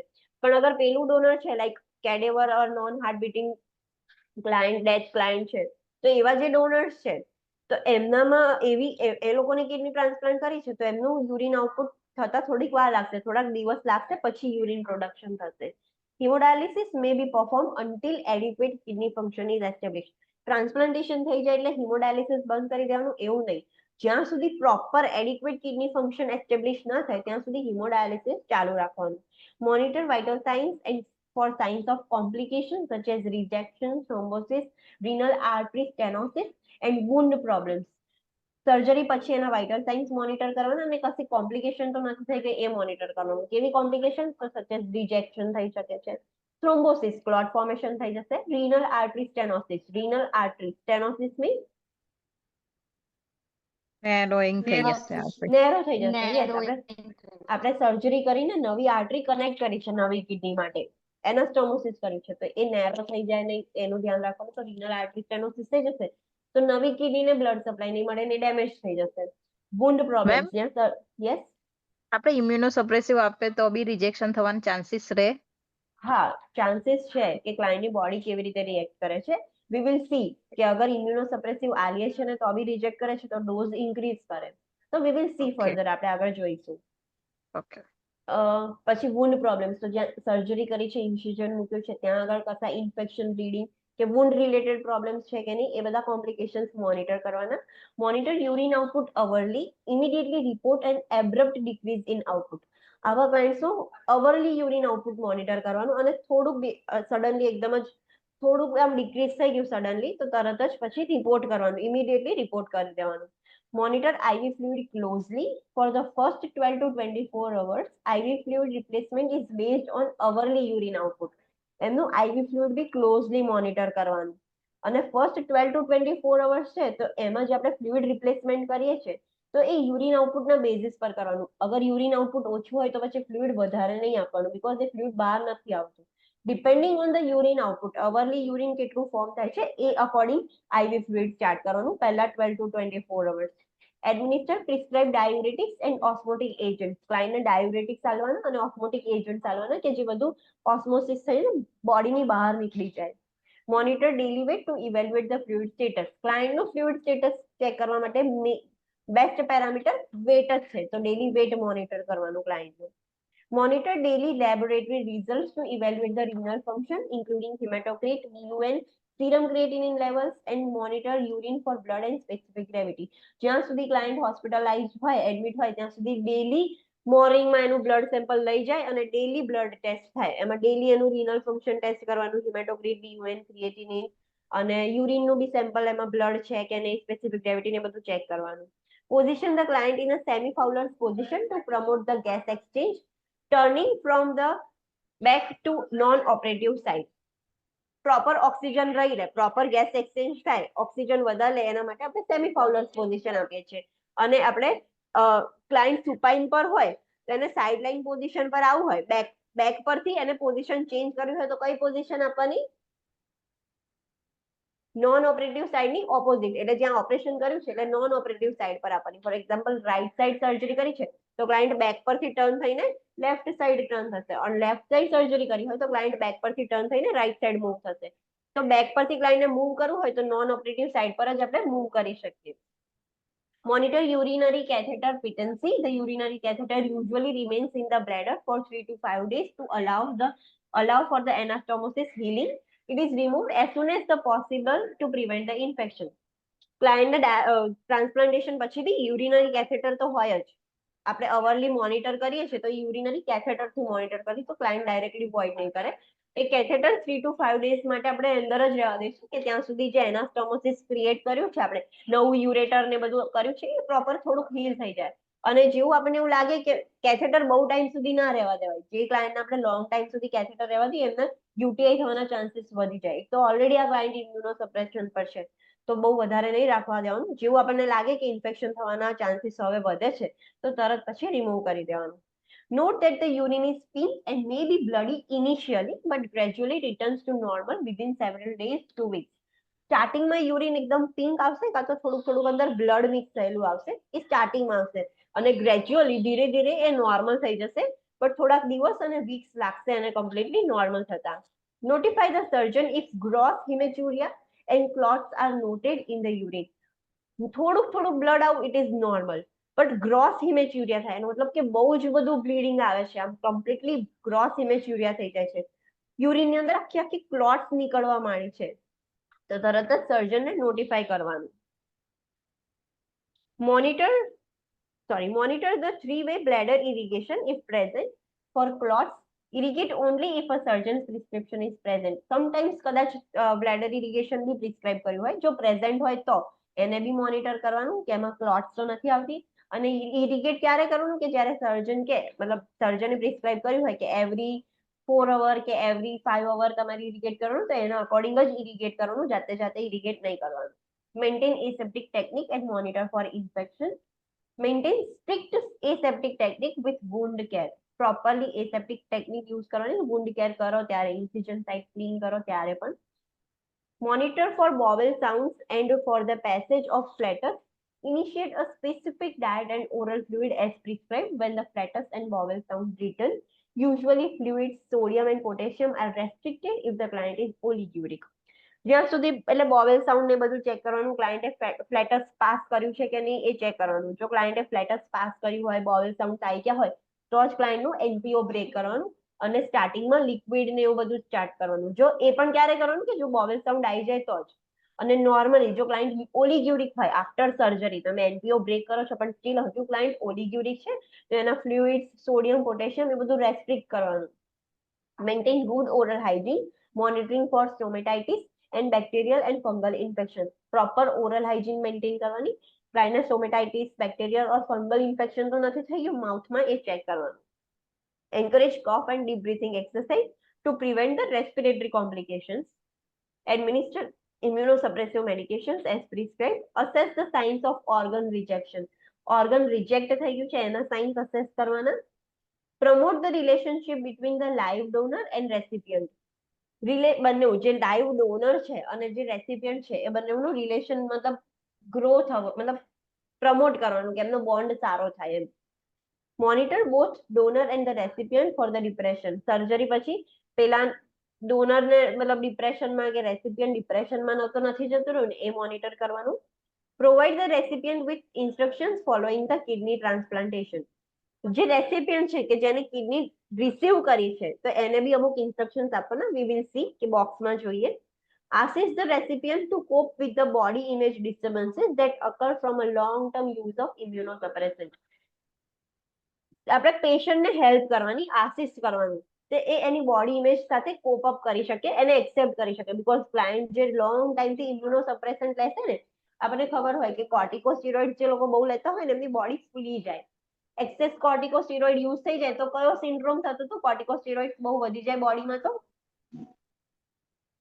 નેચરલી જે કોર્ટિકોસ્ટેરોઇડ હોય કોર્ટિકોસ્ટેરોઇડ આલ્ડોસ્ટેરોન સિક્રેટ કરે તો એ બહુ જ વધી જાય બોડીની અંદર તો કઈ ડિઝીઝ થતી હતી? કુશિંગ સિન્ડ્રોમ. કુશિંગ સિન્ડ્રોમ. યસ, કુશિંગ સિન્ડ્રોમમાં પેશન્ટ કેવું થઈ જતું હતું? ફૂલી જાય. યસ, કુશન જેવું થઈ જશે. તો આ ક્લાયન્ટ એડિશનલી કોર્ટિકોસ્ટેરોઇડ લે છે એની ઇમ્યુનિટી ડાઉન કરવા માટે. તો આ ક્લાયન્ટ બી એવું જ થઈ જશે. એને કુશિંગ સિન્ડ્રોમ નહીં થઈ જાય બટ એની સાઇડ ઇફેક્ટ છે કે જે ક્લાયન્ટ કોર્ટિકોસ્ટેરોઇડ લેતું હોય એ ફૂલી જાય તો એની બોડી ઇમેજ ચેન્જ થઈ જશે. તો આપણે એને કહેવાનું કે તમારે એક્સેપ્ટ કરવી પડશે તમારા બોડી ઇમેજ ડિસ્ટર્બન્સીસ ને ચેન્જીસને.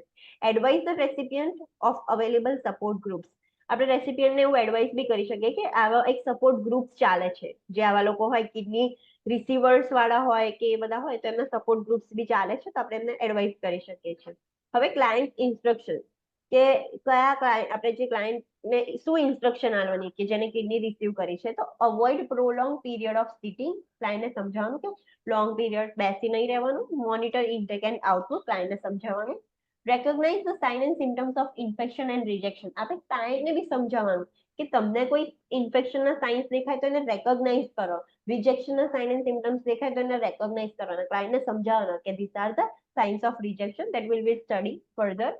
Use medications as prescribed and do not miss any doses and maintain immunosuppressive therapy for life.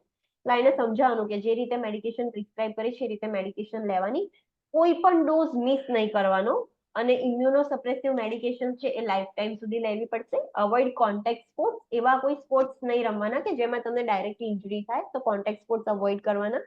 Avoid exposure to the persons with infection. કોઈ પર્સનને ઇન્ફેક્શન હોય તો એના એક્સપોઝરમાં નહીં આવવાનું. Know the sign and symptoms that require the need to contact the PHCP or nephrologist. એવા કોઈ જ sign and symptoms દેખાય તમને તમારે ક્લાયન્ટને સમજાવવાના કે લિસ્ટ ઓફ સાઇન એન્ડ સિમ્ટમ્સમાંથી કશું બી તમને દેખાય તો તરત જ PHCP ઓર નેફ્રોલોજિસ્ટને કોન્ટેક્ટ કરવાનું. Ensure follow up care. ક્લાયન્ટને સમજાવવાનું કે ફોલોઅપ કેર એ લેતા રહે. Next is graft rejection. આપણે જોયું કે કિડની ટ્રાન્સપ્લાન્ટેશન થઈ ગયું, પ્રી ઓપરેટિવ સર્જરી ઇન્ટરવેન્શન પતી ગયા, પોસ્ટ ઓપરેટિવ ઇન્ટરવેન્શન. હવે એની સાઇડ ઇફેક્ટ હતી કે ગ્રાફ્ટ રિજેક્શન થઈ શકે છે. તો ગ્રાફ્ટ રિજેક્શન થશે તો કયા સાઇન એન્ડ સિમ્ટમ્સ જોવા મળશે, શું અસેસમેન્ટ જોવા મળશે? તો લેટ્સ સી. તો ક્લાયન્ટને જ્યારે બી કિડની કે કોઈ બી મતલબ રિજેક્ટ થઈ જશે તો એમાં શું સાઇન એન્ડ સિમ્ટમ્સ જોવા મળશે? તો temperature would be higher than 100 degree Fahrenheit. Temperature increase થશે. Pain or tenderness over the grafted kidney. જ્યાં ગ્રાફ્ટ કરી છે ઇલિયાક ફોસા આગળ જે ગ્રાફ્ટ કર્યું છે ત્યાં આગળ હવે પેન અને ટેન્ડરનેસ જોવા મળશે. 2 to 3 pound weight gain in 24 hours. એક 24 કલાકની અંદર 2 to 3 pound weight gain થઈ જશે ક્લાયન્ટને. એડીમાં જોવા મળશે બીકોઝ હવે એ કિડની ફંક્શન નથી કરતી એટલે ફ્લુઇડ ભરાવાનું ચાલુ થઈ ગયું છે તો ક્લાયન્ટને વેટ ગેઇન થશે, એડીમાં થશે, હાઇપરટેન્શન થઈ જશે. બધા ફ્લુઇડ ઓવરલોડના સાઇન એન્ડ સિમ્ટમ્સ જોવા મળશે બીકોઝ એ કિડની હવે વર્ક નથી કરતી, બોડીએ રિજેક્ટ કરી દીધું છે. મલેઝ જોવા મળશે. એલિવેટેડ BUN અને ક્રિએટિનિન લેવલ બી પાછા એલિવેટ થઈ જશે. જેમ પહેલા જેવી કન્ડિશન હતી ક્લાયન્ટની એવી ને એવી જઈને ઊભી થઈ જશે. Decrease creatinine clearance, elevated WBC, rejection indicated by ultrasound or biopsy. તમે ક્લાયન્ટને USG ક્યાં તો બાયોપ્સી કરશો ટિશ્યુ એટલે ખબર પડી જશે કે ક્લાયન્ટના બોડી એને રિજેક્ટ કરી દીધી છે કે નહીં બીકોઝ એન્ટીજન એન્ટીબોડી રિએક્શન થઈ ગયું હશે ત્યાં. હવે જે ગ્રાફ્ટ રિજેક્શન છે તો એ 3 ટાઈપ્સના રિજેક્શન છે. First is hyper acute rejection. Hyper acute rejection શું છે? તો hyper acute rejection occurs within 48 hours after the transplantation. તમે ટ્રાન્સપ્લાન્ટેશન કર્યું એના 48 અવર્સની અંદર જ ક્લાયન્ટની બોડીએ રિજેક્ટ કરી દીધી kidney. So that is hyper acute rejection. હવે અગર એવું થાય તો શું ઇન્ટરવેન્શન કરવાની? Removal of the rejected kidney. આટલી જલ્દી બોડીએ રિજેક્ટ કરી દીધી છે તો હવે અંદર મૂકવાનો કોઈ જ મતલબ નથી, આપણે એને રિમૂવ કરી દેવાની. Second type is acute rejection. તો એક્યુટ રિજેક્શન શું થશે? તો occurs within 1 week post operatively but can occur any time post transplantation. Transplantation કર્યું એના 1 week ની અંદર ગમે ત્યારે એ રિજેક્ટ થઈ શકે છે. 1 week ની અંદર થાય તો આપણે એને એક્યુટ રિજેક્શન કહીશું. અને અગર એક્યુટ રિજેક્શન થાય તો શું કરવાનું? તો potentially reversible with increase immunosuppressive therapy. ક્લાયન્ટને આપણે ઓલરેડી ક્લાયન્ટને સર્જરી પહેલા બી ઇમ્યુનોસપ્રેશન આપણે સ્ટાર્ટ કર્યા હતા, સર્જરી પછી બી ઇમ્યુનોસપ્રેશન ચાલુ જ છે, પણ સ્ટીલ એની બોડી રિજેક્ટ કરી શકે છે.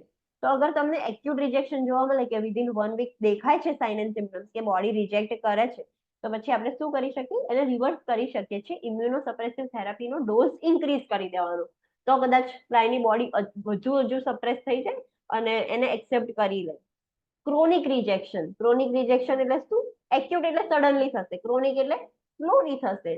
occurs slowly months to year after transplantation. એકદમ સ્લોલી રિજેક્ટ થશે, ધીરે ધીરે એન્ટીજન એન્ટીબોડી રિએક્શન થશે અને અમુક મહિના કાં તો યર્સ લાગશે. અમુક વખત એવું બી થાય ક્લાયન્ટે ટ્રાન્સપ્લાન્ટેશન કરાવ્યું એના 6-7 વર્ષ પછી રિજેક્ટ થયું, તો દેટ ઇઝ ક્રોનિક રિજેક્શન, કે એને યર્સ કે મંથ્સ લાગશે રિજેક્ટ થતા.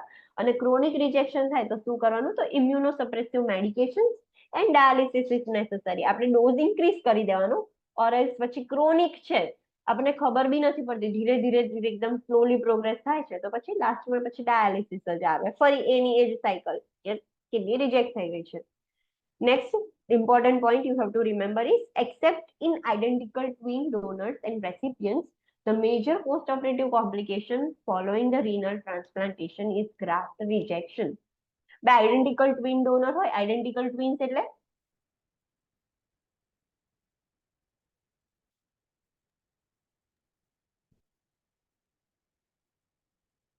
આઇડેન્ટિકલ પણ કેવા? આઇડેન્ટિકલ એટલે કેવા હશે? મોનોઝાઇગોટિક કે ડાયઝાઇગોટિક? મોનોઝાઇગોટિક યસ, મોનોઝાઇગોટિક ડાયઝાઇગોટિક તો ખબર છે ને? એક જ ઝાયગોટ છે, એક જ ઓવમ હતું ને 2 સ્પર્મે ફર્ટિલાઇઝ કર્યું, અને 2 ઓવમ અને 2 સ્પર્મ ફર્ટિલાઇઝ કરે એ ડાયઝાઇગોટિક. તો જે મોનોઝાઇગોટિક જે ટ્વિન્સ છે, એક જ ઝાયગોટમાંથી બનેલા છે, તો એમના જીન્સ બધા જ સેમ હશે. તો આઇડેન્ટિકલ ટ્વિન્સ ડોનર અને રેસિપિયન્ટ હશે તો એમનામાં ગ્રાફ્ટ રિજેક્શન થવાના ચાન્સીસ બહુ જ ઓછા છે, એટલે કમ્પ્લીટલી નીલ છે. તો એમાં ખાલી નથી થતું, બાકી મેજર કોમ્પ્લિકેશન છે ગ્રાફ્ટ રિજેક્શન. બીજા બધામાં ગ્રાફ્ટ રિજેક્શન થવાનું બહુ જ કન્સર્ન છે, કે એ બહુ જ જલ્દી થઈ જાય છે. ગ્રાફ્ટ રિજેક્શન એ બહુ જ મેજર કન્સર્ન છે, મેજર કોમ્પ્લિકેશન છે post operative. That was all about kidney transplantation. કે કિડની ટ્રાન્સપ્લાન્ટેશન શું છે, આપણે કયા ડોનર્સ હોય, પ્રી ઓપરેટિવ, પોસ્ટ ઓપરેટિવ જોઈ લીધું. Any doubt in that? No ma'am. No, ma'am. Okay, so Ma'am. Let's see. Yes, મને લાસ્ટ વાળું ના સમજ પડી, પેલું જે રેડ લાઈન વાળું છે ને, એ મતલબ ટ્વિન્સ Okay. હોય એ લોકોની જ ખાલી રિજેક્ટ નથી થતી ને, તો એના સિવાયની મોટા ભાગની બધાને થવાના રિજેક્ટ થાય ચાન્સીસ છે, છે. યસ. અને ટ્વિન્સ પણ Okay. કયા? કે જે આઇડેન્ટિકલ ટ્વિન્સ છે એ. ઓકે. જે ડાયઝાઇગોટિક છે એનામાં બી ચાન્સીસ છે, બીકોઝ એમના ઓવમ બી બે અલગ અલગ ઓવમ છે, બે અલગ અલગ સ્પર્મ છે, તો એમાં માઇનર ડિફરન્સીસ હોય. હા, રિસ્ક ઓછા છે પણ ચાન્સીસ છે. પણ આઇડેન્ટિકલ ટ્વિન્સ હશે એમનામાં બહુ જ ઓછા ચાન્સીસ છે, એમનું રિજેક્ટ નહીં થાય. પણ બીજા Okay. બધા જ ક્લાયન્ટ્સમાં રિજેક્ટ થવાના ચાન્સીસ બહુ જ વધારે છે. Okay, thank you. Yeah, okay. So let's take 5 minutes break અને પછી આપણે કન્ટિન્યુ કરીએ acute સિસ્ટાઇટિસ.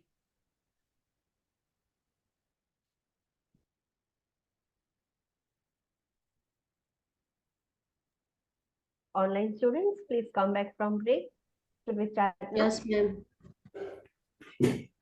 Okay, so let's start our new condition, that is acute cystitis. What do you mean by cystitis?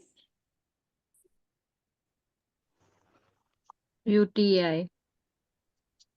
Okay, urinary tract infection, but specifically cystitis. It is a UTI.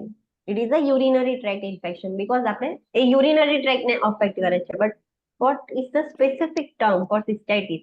Itis એટલે કે Bladder. inflammation, પણ શેનું inflammation? Yes, Bladder. for bladder. Cystitis એટલે inflammation of bladder. હવે યુરેટરમાં inflammation થશે તો આપણે એને શું કહીશું? Urethritis. યુરેટ્રાઇટિસ. યુરેથ્રાની અંદર ઇન્ફ્લામેશન થશે તો શું કહીશું? યુરેથ્રાઇટિસ. યુરેથ્રાઇટિસ. યસ, તો કન્ફ્યુઝ નહીં થઈ જવાનું યુરેટ્રાઇટિસ અને યુરેથ્રાઇટિસમાં, બીકોઝ એક ખાલી એચ નો જ ડિફરન્સ થઈ જશે, યુરેટર અને યુરેથ્રા. તો એ ડિફરન્સના લીધે કન્ફ્યુઝ નહીં થઈ જવાનું. અને કિડનીઝ ની અંદર ઇન્ફેક્શન થશે તો શું કહીશું? નેફ્રાઇટિસ. યસ, પાયલોનેફ્રાઇટિસ કહીશું એને. તો ધીસ આર ધ, આ બધા જ યુટીઆઈ જ છે, યુરિનરી ટ્રેકના જ ઇન્ફેક્શન છે, બટ જે ઓર્ગન અફેક્ટ થાય છે એના અકોર્ડિંગ એનું નેમ છે. તો let's see first સિસ્ટાઇટિસ.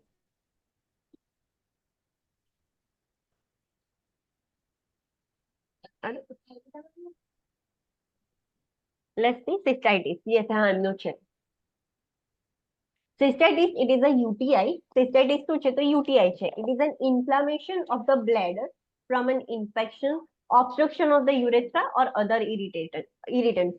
Bladder inflame થયું છે, બ્લેડરમાં ઇન્ફેક્શન થયું છે. કેમ થયું છે?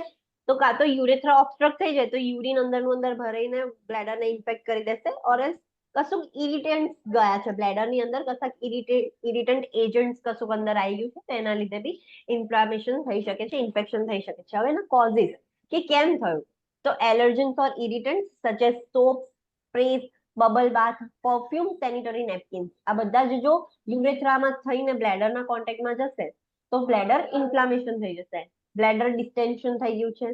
કેલ્ક્યુલસ છે, બ્લેડરની અંદર સ્ટોન છે, કાં તો યુરેથ્રાની અંદર સ્ટોન છે જે ઓબ્સ્ટ્રક્શન ક્રિએટ કરે છે. Hormonal changes like influencing alteration in the vaginal flora. ફિમેલના હોર્મોનલ ચેન્જીસ જોવા મળે ફિમેલમાં, તો એના લીધે શું થશે કે જે વજાઇનલ ફ્લોરા છે એમાં ઓલ્ટરેશન જોવા મળશે. આપણું વજાઇનલ જે સિક્રેશન છે એ નોર્મલી એસિડિક હોય, but due to hormonal imbalance એના ફ્લોરામાં ચેન્જીસ જોવા મળશે, તો એ બ્લેડરને ઇન્ફેક્ટ કરી શકે છે. ઇનવેલિંગ યુરિનરી કેથેટર, યુરિનરી કેથેટર્સ વધારે ટાઈમ સુધી હોય તો બી ઇન્ફેક્શન થશે બ્લેડરનું. ઇન્વેઝિવ યુરિનરી ટ્રેક્ટ પ્રોસીજર, કોઈ ઇન્વેઝિવ પ્રોસીજર કરી છે કે જેમાં આપણે બ્લેડરની અંદર કશું ઇન્સર્ટ કરીએ છીએ, તેના લીધે બી ઇન્ફ્લામેશન થઈ જશે. ફોર એક્ઝામ્પલ સિસ્ટોસ્કોપ કર્યું છે, બાયોપ્સી કરી છે, તો આપણે બ્લેડરની અંદર કશું કર્યું તો એમાં ઇન્ફેક્શન થવાના ચાન્સીસ વધી જશે. Loss of બેક્ટેરિસિડલ properties of prostatic સિક્રેશન્સ, જે મેલ્સમાં જે પ્રોસ્ટેટ સિક્રેશન થાય છે, જે સીમેન સિક્રેટ થાય છે, જે સ્પમ્સને મોટિલિટી પ્રોવાઈડ કરે છે, તો એ નોર્મલી બેક્ટેરિસિડલ પ્રોપર્ટીઝ હોય એની. તો હવે પ્રોસ્ટેટિક સિક્રેશનની બેક્ટેરિસિડલ પ્રોપર્ટીઝ જતી રહી છે, તો એના લીધે ત્યાં આગળ એન્વાયરમેન્ટમાં બેક્ટેરિયા ગ્રોથ થવાનું સ્ટાર્ટ થઈ જશે મેલ્સમાં. માઇક્રો ઓર્ગેનિઝમ્સના લીધે બી થઈ શકે છે. પુઅર ફિટિંગ વજાઇનલ ડાયાફ્રામ, જે ફિમેલ્સ ડાયાફ્રામ યુઝ કરે છે પ્રોપરલી ફિટિંગ નથી કે એબનોર્મલ છે, તો એના લીધે થાય. સેક્સ્યુઅલ ઇન્ટરકોર્સ, સિન્થેટિક અંડરવેર્સ ઓર પેન્ટીહોસ, સિન્થેટિક મટીરિયલનું યુઝ કરેલું હોય તો એ પ્રોપર જે ત્યાં સ્વેટિંગ ને એવું થતું હોય પ્રોપર એબ્ઝોર્બ ના થતું હોય તો એના લીધે બી ઇન્ફેક્શન થાય. યુરિનરી સ્ટેસિસ થઈ ગયું હોય, use of spermicides and wet bathing suits, જે બાથિંગ સ્યુટ છે ઇન શોર્ટ કે ભીના કપડા પહેરી રાખીએ, ચેન્જ ના કરે, તો એના લીધે બી ત્યાં વેટ એન્વાયરમેન્ટ હશે અને બેક્ટેરિયલ ગ્રોથ થઈ જશે. તો જે બાથિંગ સ્યુટ્સ છે ભીના ભીના હશે તો એના લીધે બી સિસ્ટાઇટિસ થઈ શકે છે. These are the causes. The most common causative organism, હવે જે ઓર્ગેનિઝમના લીધે થાય છે તો કોમન ઓર્ગેનિઝમ કયું છે તો ઇસ્ચેરિયા કોલાઈ, એન્ટેરોબેક્ટર સ્યુડોમોનાસ એન્ડ સેરેટિયા સ્પીસીસ. આના લીધે સિસ્ટાઇટિસ થવાના ચાન્સીસ બહુ વધારે છે. Cystitis is more common in women because women have shorter urethra than men and the urethra in women is located close to the rectum. Cystitis વધારે ફિમેલ્સમાં જોવા મળે છે કમ્પેર ટુ મેલ્સ, બીકોઝ ફિમેલ્સનું યુરેથ્રા શોર્ટ છે compare to males, અને જે ફિમેલ્સનું urethra opening છે એ રેક્ટમની બહુ નજીક આવેલું છે, તો એના લીધે ઇન્ફેક્શન થવાના ચાન્સીસ વધી જાય છે. Sexually active and pregnant women are most vulnerable for cystitis. જે સેક્સ્યુઅલી એક્ટિવ ફિમેલ્સ હોય, જે પ્રેગ્નન્ટ વિમેન્સ હોય, તો એમને સિસ્ટાઇટિસ થવાના ચાન્સીસ રિસ્ક બહુ વધારે છે. Acute cystitis should not be confused with interstitial cystitis, which is a chronic condition of bladder associated with the pain and pressure of the bladder. Acute cystitis અને interstitial cystitis માં confusion નહીં કરવાનું, confuse નહીં થવાનું. Acute cystitis suddenly infection થઈ ગયું છે, inflammation થઈ ગયું છે, that is acute cystitis.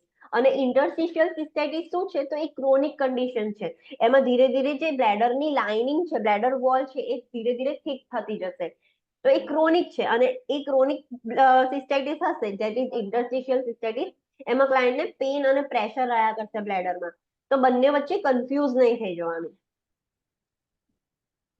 Assessment, જે બી ક્લાયન્ટને સિસ્ટાઇટિસ હશે તો એમાં શું તમે જોશો? Frequency and urgency. What is frequency and what is urgency? Frequency means duration timing, માટે એટલે કે ટાઈમે જાય છે. ફ્રીક્વન્સી વધી જશે અને એટલે ફ્રીક્વન્ટલી frequency ઘડી વધી ઘડી જશે. યુરિન પાસ કરશે. એન્ડ અર્જન્સી એટલે અર્જ બહુ થશે યુરિન પાસ અર્ચિંગ યસ, બિલકુલ એ રોકી જ નહીં શકે ને એટલી બધી અર્જ થશે, મતલબ થોડુંક બી યુરિન હશે ને તો એ કંટ્રોલ નહીં કરી શકે અને હાલના હાલ જવું જ પડશે. અર્જ બહુ જ વધી જશે એની, તો ફ્રીક્વન્સી અને અર્જન્સી ઇન્ક્રીઝ થઈ જશે. Burning on urination, voiding in small અમાઉન્ટમાં વોઇડ કરશે, બીકોઝ થોડુંક બી બ્લેડર ઇન્ફાર્મ છે, થોડુંક બી યુરિન આવશે એટલે બ્લેડર ઇરિટેટ થઈને સ્પાઝમ ક્રિએટ કરશે, એટલે ક્લાયન્ટને ફ્રીક્વન્સી બી વધી જશે અને અર્જ થવાનું વધી જશે, એટલે સ્મોલ અમાઉન્ટ જ વોઇડ કરશે. Inability to void, sometimes void કરી પણ નહીં શકે. Incomplete empty of bladder, lower abdominal discomfort or back discomfort, bladder spasms એ બધું જોવા મળશે. Cloudy, dark, foul smelling urine આવશે. હિમેચ્યુરિયા જોવા મળશે. મલેઝ, ચીઝ, fever. WBC greater than 11,000. Normal WBC કેટલા હોય? 8 to 10. યસ, 10,500 or 10,000, પણ 11,000 કરતા બી વધી જાય એટલે WBC કાઉન્ટ વધે કોઈ બી ઇન્ફેક્શન થયું હોય તો. Next, that is important point. Altered mentation is the sign of UTI in older adults.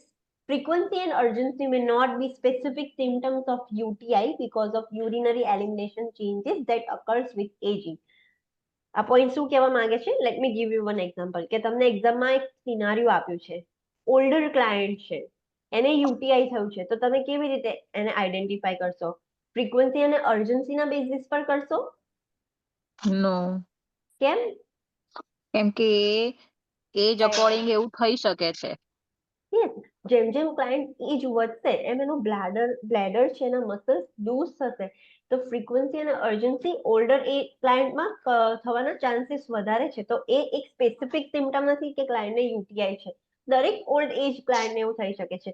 તો જે ઓલ્ડર ક્લાયન્ટ છે એમાં સ્પેસિફિક સિમ્ટમ શું છે? તો દેટ ઇઝ ઓલ્ટર્ડ મેન્ટલ સ્ટેટસ. જે બી ક્લાયન્ટને યુટીઆઈ થશે ને એનું મેન્ટલ સ્ટેટસ ઓલ્ટર થઈ જશે, મતલબ એબનોર્મલ બિહેવિયર કરવાનું સ્ટાર્ટ કરી દેશે. તો એ એમનો સ્પેસિફિક સાઇન છે કે ક્લાયન્ટને યુટીઆઈ છે, not urgency and frequency. Understood? Yes. Yes. Okay, so intervention, જે બી ક્લાયન્ટને સિસ્ટાઇટિસ છે તો તમે શું કરશો?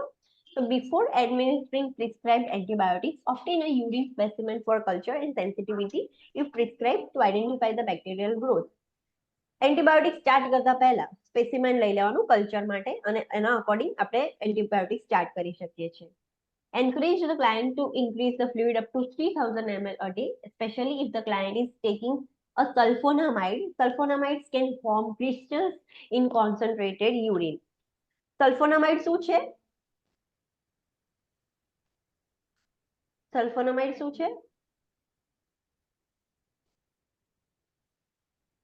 એન્ટીબાયોટિક્સ છે. યસ, તો આપણે એન્ટીબાયોટિક સ્ટાર્ટ કરી દીધી છે અને ક્લાયન્ટને એન્ટીબાયોટિકમાં આપણે સલ્ફોનામાઇડ ડ્રગ્સ આપી છે. તો જે બી ક્લાયન્ટ સલ્ફોનામાઇડ લેતું હોય એમને કહેવાનું કે તમારે ફ્લુઇડ ઇન્ટેક વધારવો પડશે, બીકોઝ સલ્ફોનામાઇડ શું કરશે કે યુરિનની અંદર ક્રિસ્ટલ ફોર્મેશન કરી દેશે, તો પછી સ્ટોનના ચાન્સીસ વધી જશે, ઓબ્સ્ટ્રક્શનના ચાન્સીસ વધી જશે. તો જે બી ક્લાયન્ટને આપણે સલ્ફોનામાઇડ સ્ટાર્ટ કરીએ એમનું ફ્લુઇડ ઇન્ટેક ઇન્ક્રીઝ કરવાનો, પર ડે 3,000 ml ફ્લુઇડ કરાવવાનો.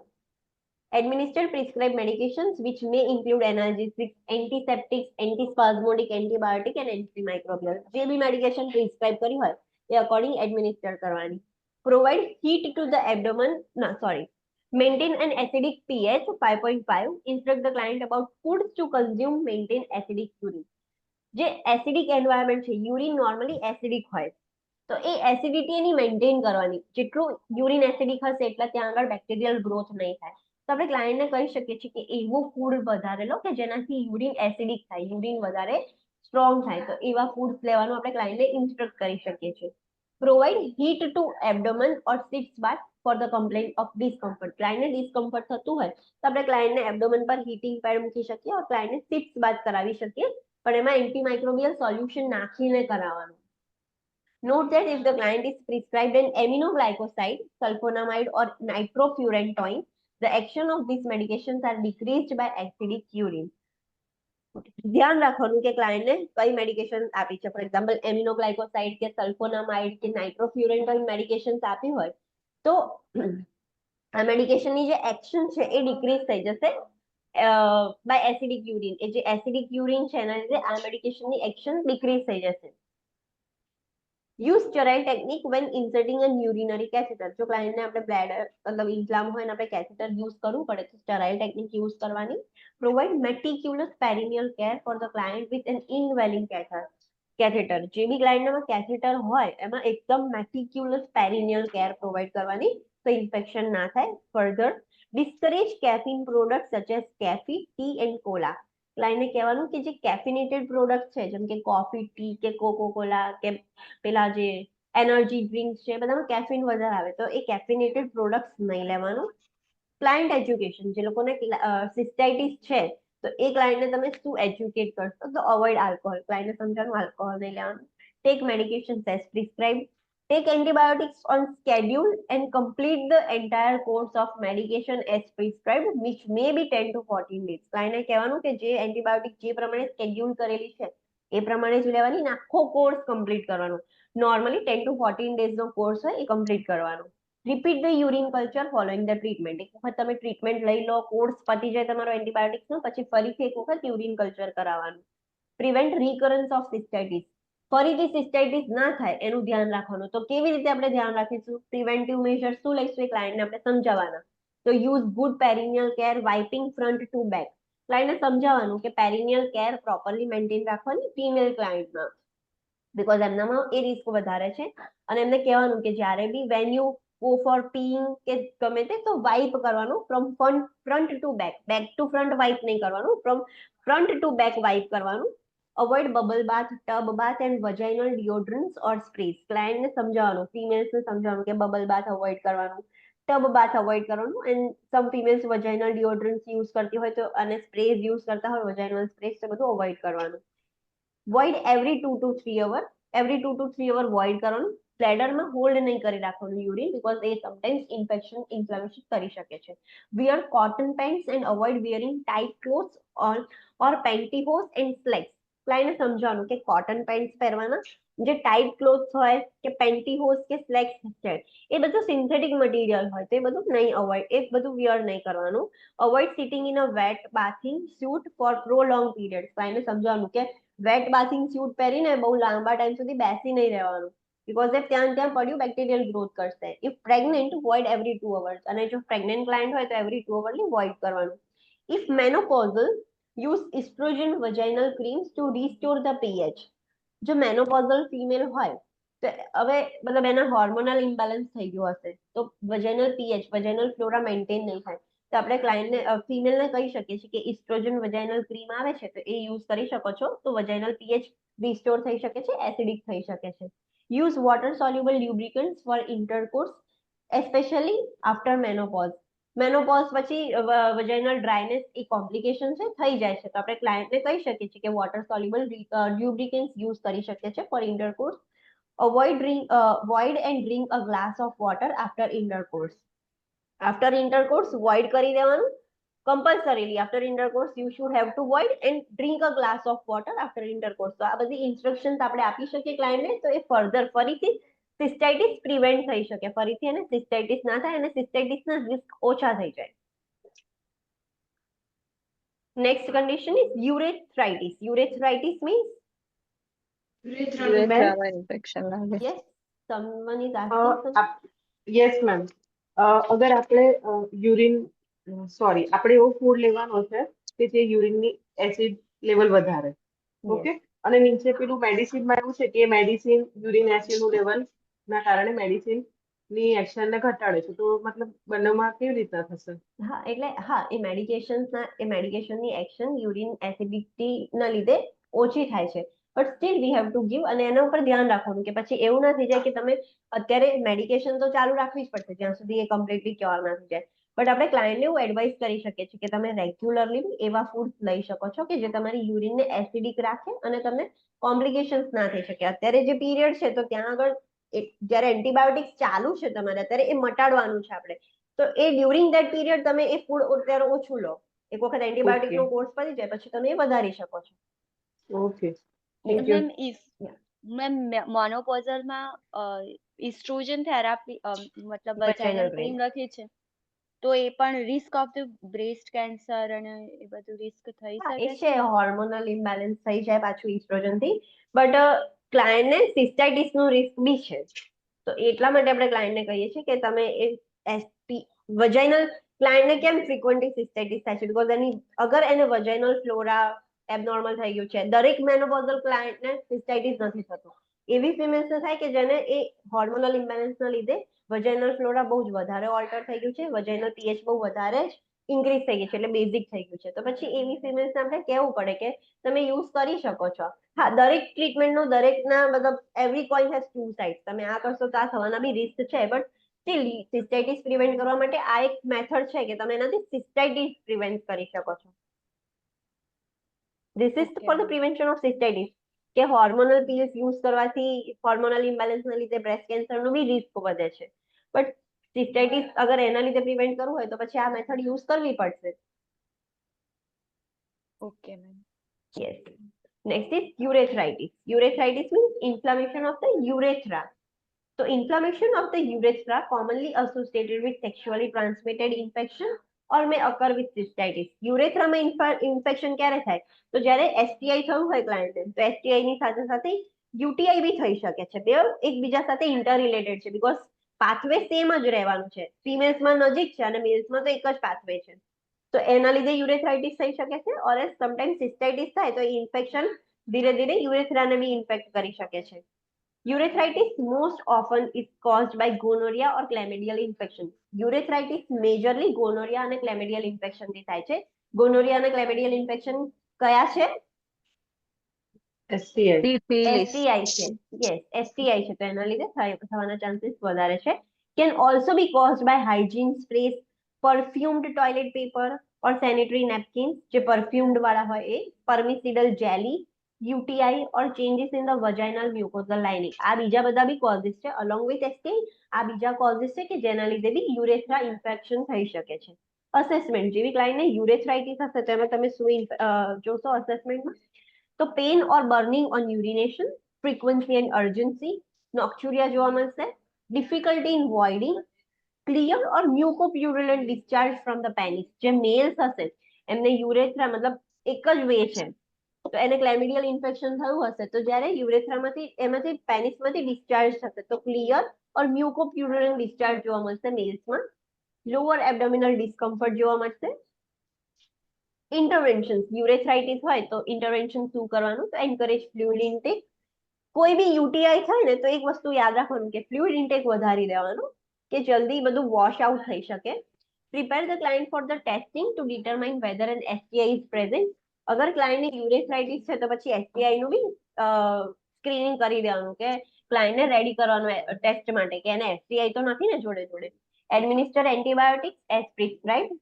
Instruct the client in the administration of the sits or tub bath. ક્લાયન્ટને સમજાવવાનું કે તમે સિટ્સ બાથ લઈ શકો છો, ટબ બાથ લઈ શકો છો, બટ મેડિકેશન વાળું. નોર્મલી આપણે ટબ બાથ ને એવું બધું અવોઇડ કરીએ છીએ બીકોઝ એમાં કન્ટિન્યુઅસલી તમે વેટ એન્વાયરમેન્ટમાં પડી લો તો માઇક્રો ઓર્ગેનિઝમ ગ્રોથ થાય, પણ આ મેડિકેટેડ સિટ્સ ઓર ટબ બાથ લઈ શકે છે ક્લાયન્ટ.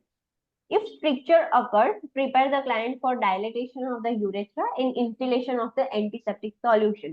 Stricture થઈ જાય તો what do is stricture? Stricture means નેરોઈંગ થઈ સાંકડી જાય થઈ Going urethra. off narrow path થઈ હવે. જશે.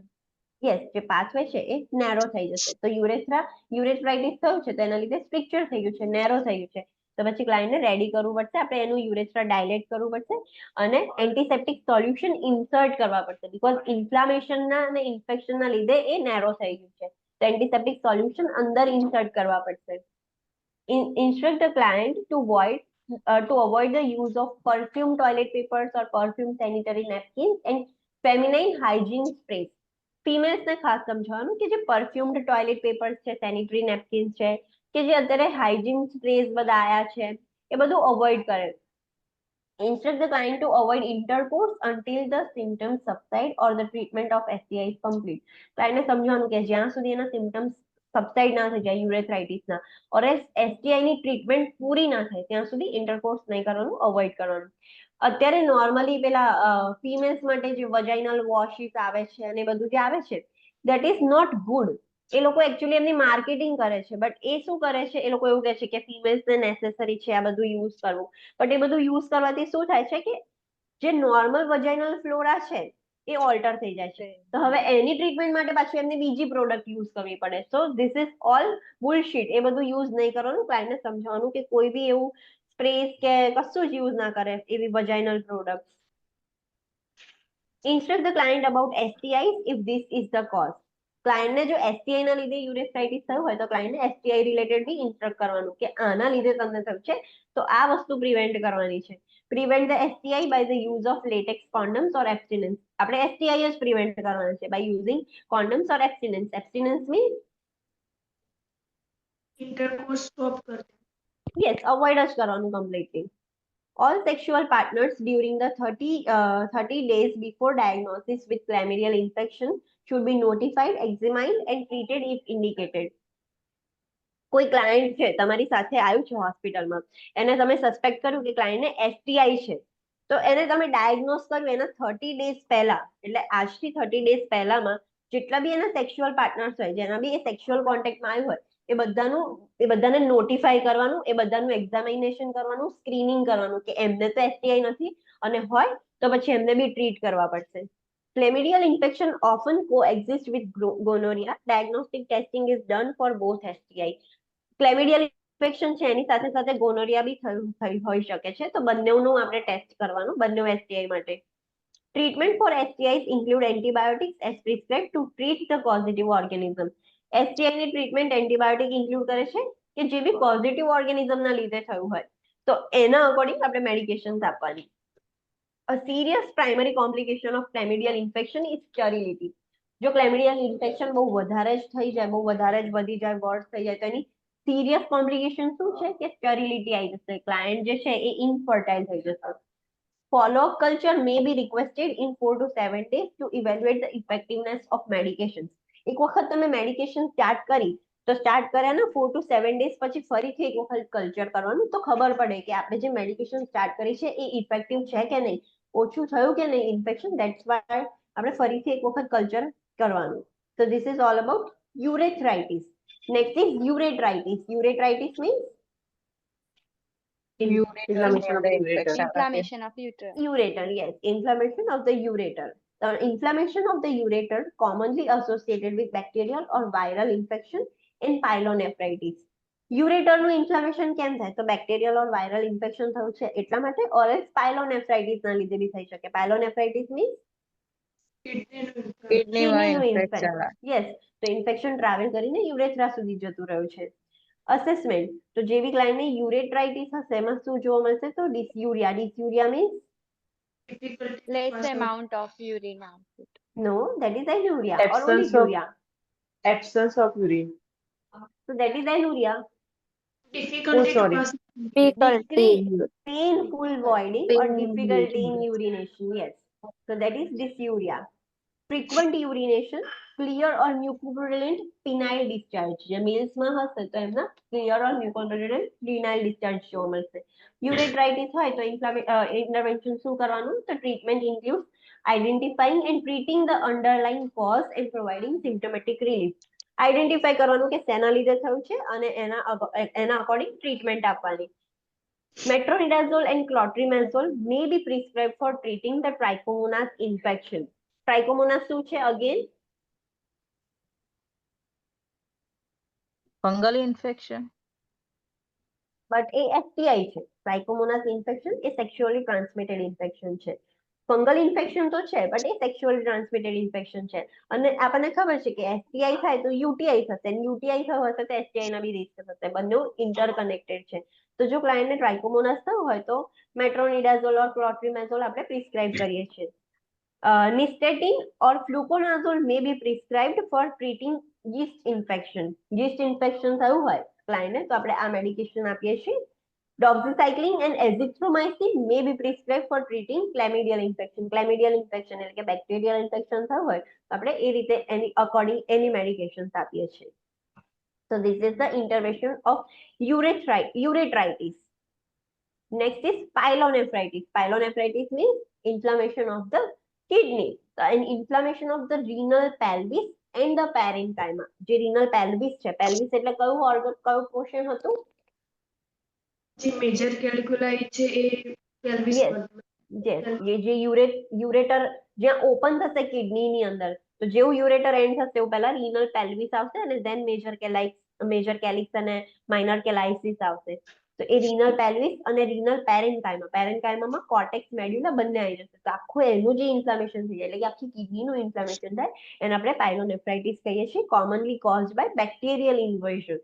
મેજરલી પાયલોનેફ્રાઇટિસ કેમ થાય છે? તો બેક્ટેરિયા ઇન્વેડ થઈ ગયા છે એટલા માટે થાય છે. હવે પાયલોનેફ્રાઇટિસના બી બે ટાઈપ્સ છે. Acute pyelonephritis often occurs after bacterial contamination of the urethra or following an invasive procedure of the urinary tract. Acute એટલે કે સડનલી થઈ જશે. તો એ કેમ થશે? તો જ્યારે બેક્ટેરિયલ કન્ટામિનેશન થાય કિડની બેક્ટેરિયાના કોન્ટેક્ટમાં આવે ત્યારે થાય. તો કેવી રીતે કોન્ટેક્ટમાં આવે છે? તો યુરેથ્રા કન્ટામિનેટ થઈ ગયું છે, તમે કશુંક ઇન્વેઝિવ, કશુંક બ્લેડરની અંદર કશુંક ઇન્સર્ટ કર્યું છે, યુરિનરી ટ્રેક્ટની અંદર કશુંક ઇન્સર્ટ કર્યું છે અને એ ચરાયેલ નહોતું, ક્લીન નહોતું, બેક્ટેરિયા વાળું હતું. તે બેક્ટેરિયા યુરેથ્રાના કોન્ટેક્ટમાં આવશે, પછી ત્યાંથી ટ્રાવેલ કરીને બ્લેડર, યુરેટર થઈને કિડનીમાં જતું રહેશે, તો કિડનીને ઇન્ફ્લામ કરી દેશે.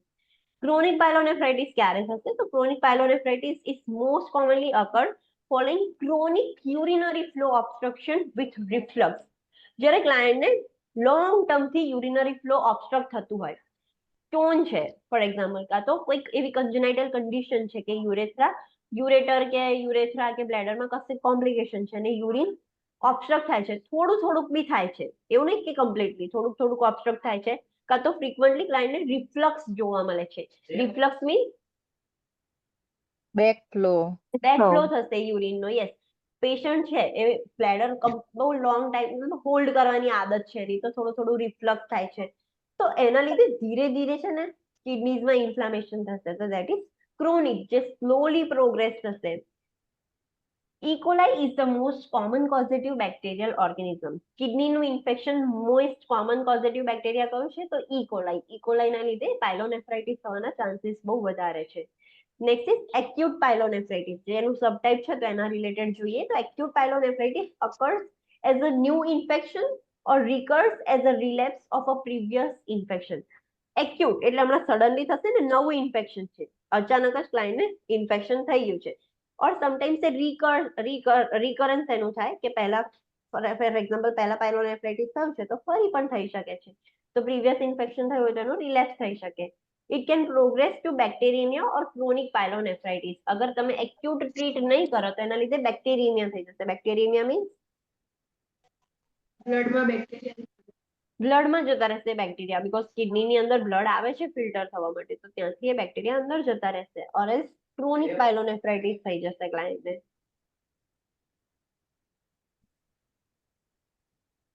અસેસમેન્ટ, જે એક્યુટ પાયલોનેફ્રાઇટિસ છે તો એમાં શું અસેસમેન્ટ જોવા મળશે? Fever and chills, tachycardia and tachypnoea, nausea, flank pain on the affected side, જે સાઇડની કિડની અફેક્ટ થઈ હશે એ સાઇડ ફ્લેન્ક પેઇન થશે. કોસ્ટોવર્ટિબ્રલ એંગલ ટેન્ડરનેસ. કોસ્ટોવર્ટિબ્રલ એંગલ ટેન્ડરનેસ એટલે રીબ્સ યસ, અને જે રિબ, વર્ટિબ્રલ વચ્ચે એંગલ બને એને ટચ કરીએ ત્યારે પેઇન. યસ, જે આપણે વર્ટિબ્રલ કોલમ થી લઈને જે આખા રિબ્સ આગળ આવે છે, તો જ્યાં આગળ કિડની અફેક્ટ થશે તો પાછળ એટલે કે ઓન ધ રિબ્સ ક્લાયન્ટને પેઇન થશે, ટેન્ડરનેસ થશે, ક્લાયન્ટ ટચ કરશે તો ક્લાયન્ટને પેઇન થશે. હેડેક જોવા મળશે, ડિસ્યુરિયા જોવા મળશે, frequency and urgency, cloudy, bloody or foul smelling urine. જરૂરી નથી કે બધું જ જોવા મળે, ત્રણેયમાંથી કોઈ બી જોવા મળશે, ઓલસ ત્રણેય પણ જોવા મળશે. Increase WBC in the urine, યુરિનની અંદર બી WBC ઇન્ક્રીઝ થઈ જશે. તો this is about description of acute pyelonephritis અને એનું અસેસમેન્ટ. હવે ક્રોનિક પાયલોનેફ્રાઇટિસ જોઈએ. તો it is a slow progressive disease usually associated with recurrent acute attacks. એકદમ સ્લો છે, ખબર ના પડે, ધીરે ધીરે થશે અને પ્રોગ્રેસિવ ડિઝીઝ છે, એટલે એ ધીરે ધીરે મતલબ ઇન્ફેક્શન થયું છે, પહેલા થોડુંક થયું પછી ધીરે ધીરે વધ્યા કરે છે ક્રોનિક પાયલોનેફ્રાઇટિસ. અને એ રિકરન્ટ, જે બી ક્લાયન્ટને રિકરન્ટ એક્યુટ પાયલોનેફ્રાઇટિસ થતા હોય એમને ક્રોનિક પાયલોનેફ્રાઇટિસ થવાના ચાન્સીસ વધારે છે. causes contraction of the kidney and dysfunction of the nephrons which are replaced by scar tissues. અને જે બી ક્લાયન્ટને ક્રોનિક પાયલોનેફ્રાઇટિસ થઈ જશે એક વખત, તો એના લીધે શું થશે કે કિડની કોન્ટ્રાક્ટ થઈ જશે, એટલે શ્રિંક થઈ જશે કિડની, અને નેફ્રોન્સ છે એનું ડિસફંક્શન થઈ જશે, અને પછી જે બી ઇન્જરી થશે એ સ્કાર ટિશ્યુમાં રિપ્લેસ થઈ જશે. હવે સ્કાર ટિશ્યુમાં રિપ્લેસ થઈ જાય તો પછી એટલું વસ્તુ ડેમેજ થઈ ગઈ, સ્કાર થઈ ગયું એક વખત, તો એ કશું કામ ના કરી શકે એનું. causes the ureter to become fibrotic and narrowed by the strictures. અને એના લીધે શું થશે, તો યુરેટર્સ ને એકદમ ફાઇબ્રોટિક કરી દેશે, ફાઇબ્રસ કરી દેશે, અને એમાં સ્ટ્રિક્ચર્સ થઈ જશે યુરેટરમાં, તો યુરિન ઓબ્સ્ટ્રક્ટ થઈ જશે. Can lead to AKI or CKD. અને જો ક્રોનિક પાયલોનેફ્રાઇટિસ ક્યોર ના થાય તો ધીરે ધીરે ડેમેજ થઈને AKI માં કન્વર્ટ થઈ જશે, ઓર CKD માં બી થઈ શકે છે કન્વર્ટ. એનું અસેસમેન્ટ કે ક્રોનિક પાયલોનેફ્રાઇટિસ છે તો એમાં શું અસેસ કરીશું આપણે? Frequently diagnosed incidentally when a client is being evaluated for hypertension. જ્યારે આપણે ક્લાયન્ટને હાઇપરટેન્શન માટે ઇવેલ્યુએટ કરીએ તો આપણને ફ્રીક્વન્ટલી ડાયગ્નોઝ થાય કે ક્લાયન્ટને પાયલોનેફ્રાઇટિસ છે. ફ્રીક્વન્ટલી તમને ઘડી ઘડી જોવા મળે કે ક્લાયન્ટને પાયલોનેફ્રાઇટિસ છે. Inability to conserve sodium. Client sodium conserve નથી કરી શકતો, સોડિયમ લોસ થઈ જાય છે. Poor urine concentrating ability. ક્લાયન્ટનું યુરિન કોન્સન્ટ્રેટેડ નથી આવતું. પાયુરિયા થાય છે. પાયુરિયા મીન્સ પસ થશે યુરિનમાં. pus in the urine, yes. લાઈને એઝોટેમિયા જોવા મળે છે. એઝોટેમિયા મીન્સ જે નાઇટ્રોજનની સ્વીચ તો બ્લડમાં વધી જશે. યસ, બ્લડની અંદર જે નાઇટ્રોજનસ વેસ્ટ છે એ વધી ગયું છે. પ્રોટીન યુરિયા, યુરિનની અંદર પ્રોટીન જોવા મળે છે. તો ક્રોનિક પાયલોનેફ્રાઇટિસ થયું છે તો આ સાઇન એન્ડ સિમ્પટમ્સ જોવા મળશે. હવે ઇન્ટરવેન્શન છે for the pyelonephritis, general intervention છે, not for chronic. Monitor vital signs especially for elevated temperature. Inflammation અને ઇન્ફેક્શન થાય તો ટેમ્પરેચર એલિવેટ થાય તો વાઇટલ સાઇન્સ ચેક કરવાના, especially temperature. Encourage fluid intake up to 3000 ml to reduce the fever and prevent dehydration. કોઈ બી UTI થાય તો fluid intake પહેલા વધારવાનો. એના લીધે શું થશે કે ફીવર બી ઓછો થશે, જેટલું ફ્લુઇડ ઇન્ટેક વધારે લેશો તેના લીધે ફીવર બી ઓછો થાય અને ડિહાઇડ્રેશન પણ ના થાય ક્લાયન્ટને. ફીવરના લીધે ડિહાઇડ્રેશન વધારે થાય. એ સ્કિનથી થર્મો રેગ્યુલેશન કરવા માટે સ્કિનથી બધું વોટર લોસ થતું હોય એટલે ક્લાયન્ટને ડિહાઇડ્રેશન થઈ જાય.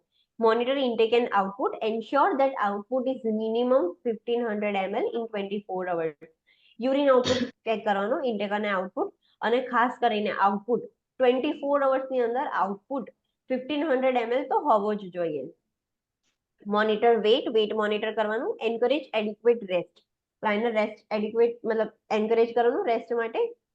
Instruct the client about high calorie, low protein diet. ક્લાયન્ટને સમજાવવાનું કે હાઈ કેલરી ડાયટ લેવાનું છે ને લો પ્રોટીન ડાયટ લેવાનું છે જ્યાં સુધી કિડની હીલ નથી થઈ જતી, બીકોઝ પ્રોટીન છે એ કિડની પર વર્કલોડ વધારે છે. Provide warm, moist compresses to the flank area to help pain, relieve pain. ક્લાયન્ટને ફ્લેંક પેઇન થતું હોય તો ત્યાં આપણે વોર્મ અને મોઇસ્ટ કમ્પ્રેસિસ આપી શકીએ છીએ કે પેઇન ઓછું થાય. Encourage the client to take warm baths for pain relief. Line આપણે સમજાઈ શકીએ છીએ કે તમે વોર્મ બાથ લઈ શકો છો, ઓર જે ફ્લેંક રીજન છે ત્યાં આગળ વોર્મ વોટર પોર કરી શકો છો તો પેઇન થોડુંક રિલીવ થાય.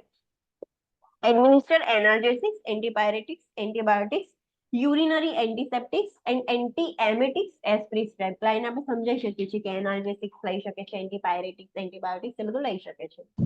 Monitor for the signs of AKI or CKD. ક્લાયન્ટને પાયલોનેફ્રાઇટિસમાંથી AKI કે CKD તો નથી થઈ ગયું એ મોનિટર કરવાનું. Encourage the follow up urine culture. ક્લાયન્ટને સમજાવવાનું કે યુરિન કલ્ચર માટે ફોલો અપ રાખે, મતલબ ખબર પડે આપણને કે શું છે, કેટલી ઇન્ફ્લામેશન ને એવું છે. એન્ડ ગ્લોમેરુલોનેફ્રાઇટિસ છે એ મતલબ જે પીડિયાટ્રિકનું રીનલ પ્રોબ્લેમ્સ ને એ બધું છે તેમાં નેફ્રોટિક સિન્ડ્રોમ, ગ્લોમેરુલોનેફ્રાઇટિસ એ બધું પીડિયાટ્રિકમાં આપણે કવર કરી લઈશું. ગ્લોમેરુલોનેફ્રાઇટિસ એટલે શું? ગ્લોમેરુલસ અને કિડનીનું બંનેનું ઇન્ફ્લામેશન.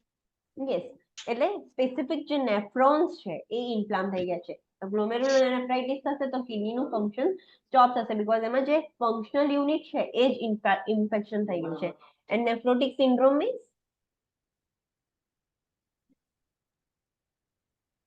નેફ્રોટિક સિન્ડ્રોમ એટલે ઇન યોર વર્ડ તમે શું સમજો છો નેફ્રોટિક સિન્ડ્રોમમાં શું થાય, શું છે? એમાં કિડની જે હોય એ પ્રોટીન વધારે એક્સક્રિએટ કરે. Okay, yes. નેફ્રોટિક સિન્ડ્રોમ એક એવું ડિઝીઝ છે કે જેમાં 4 સાઇન્સ જોવા મળે છે.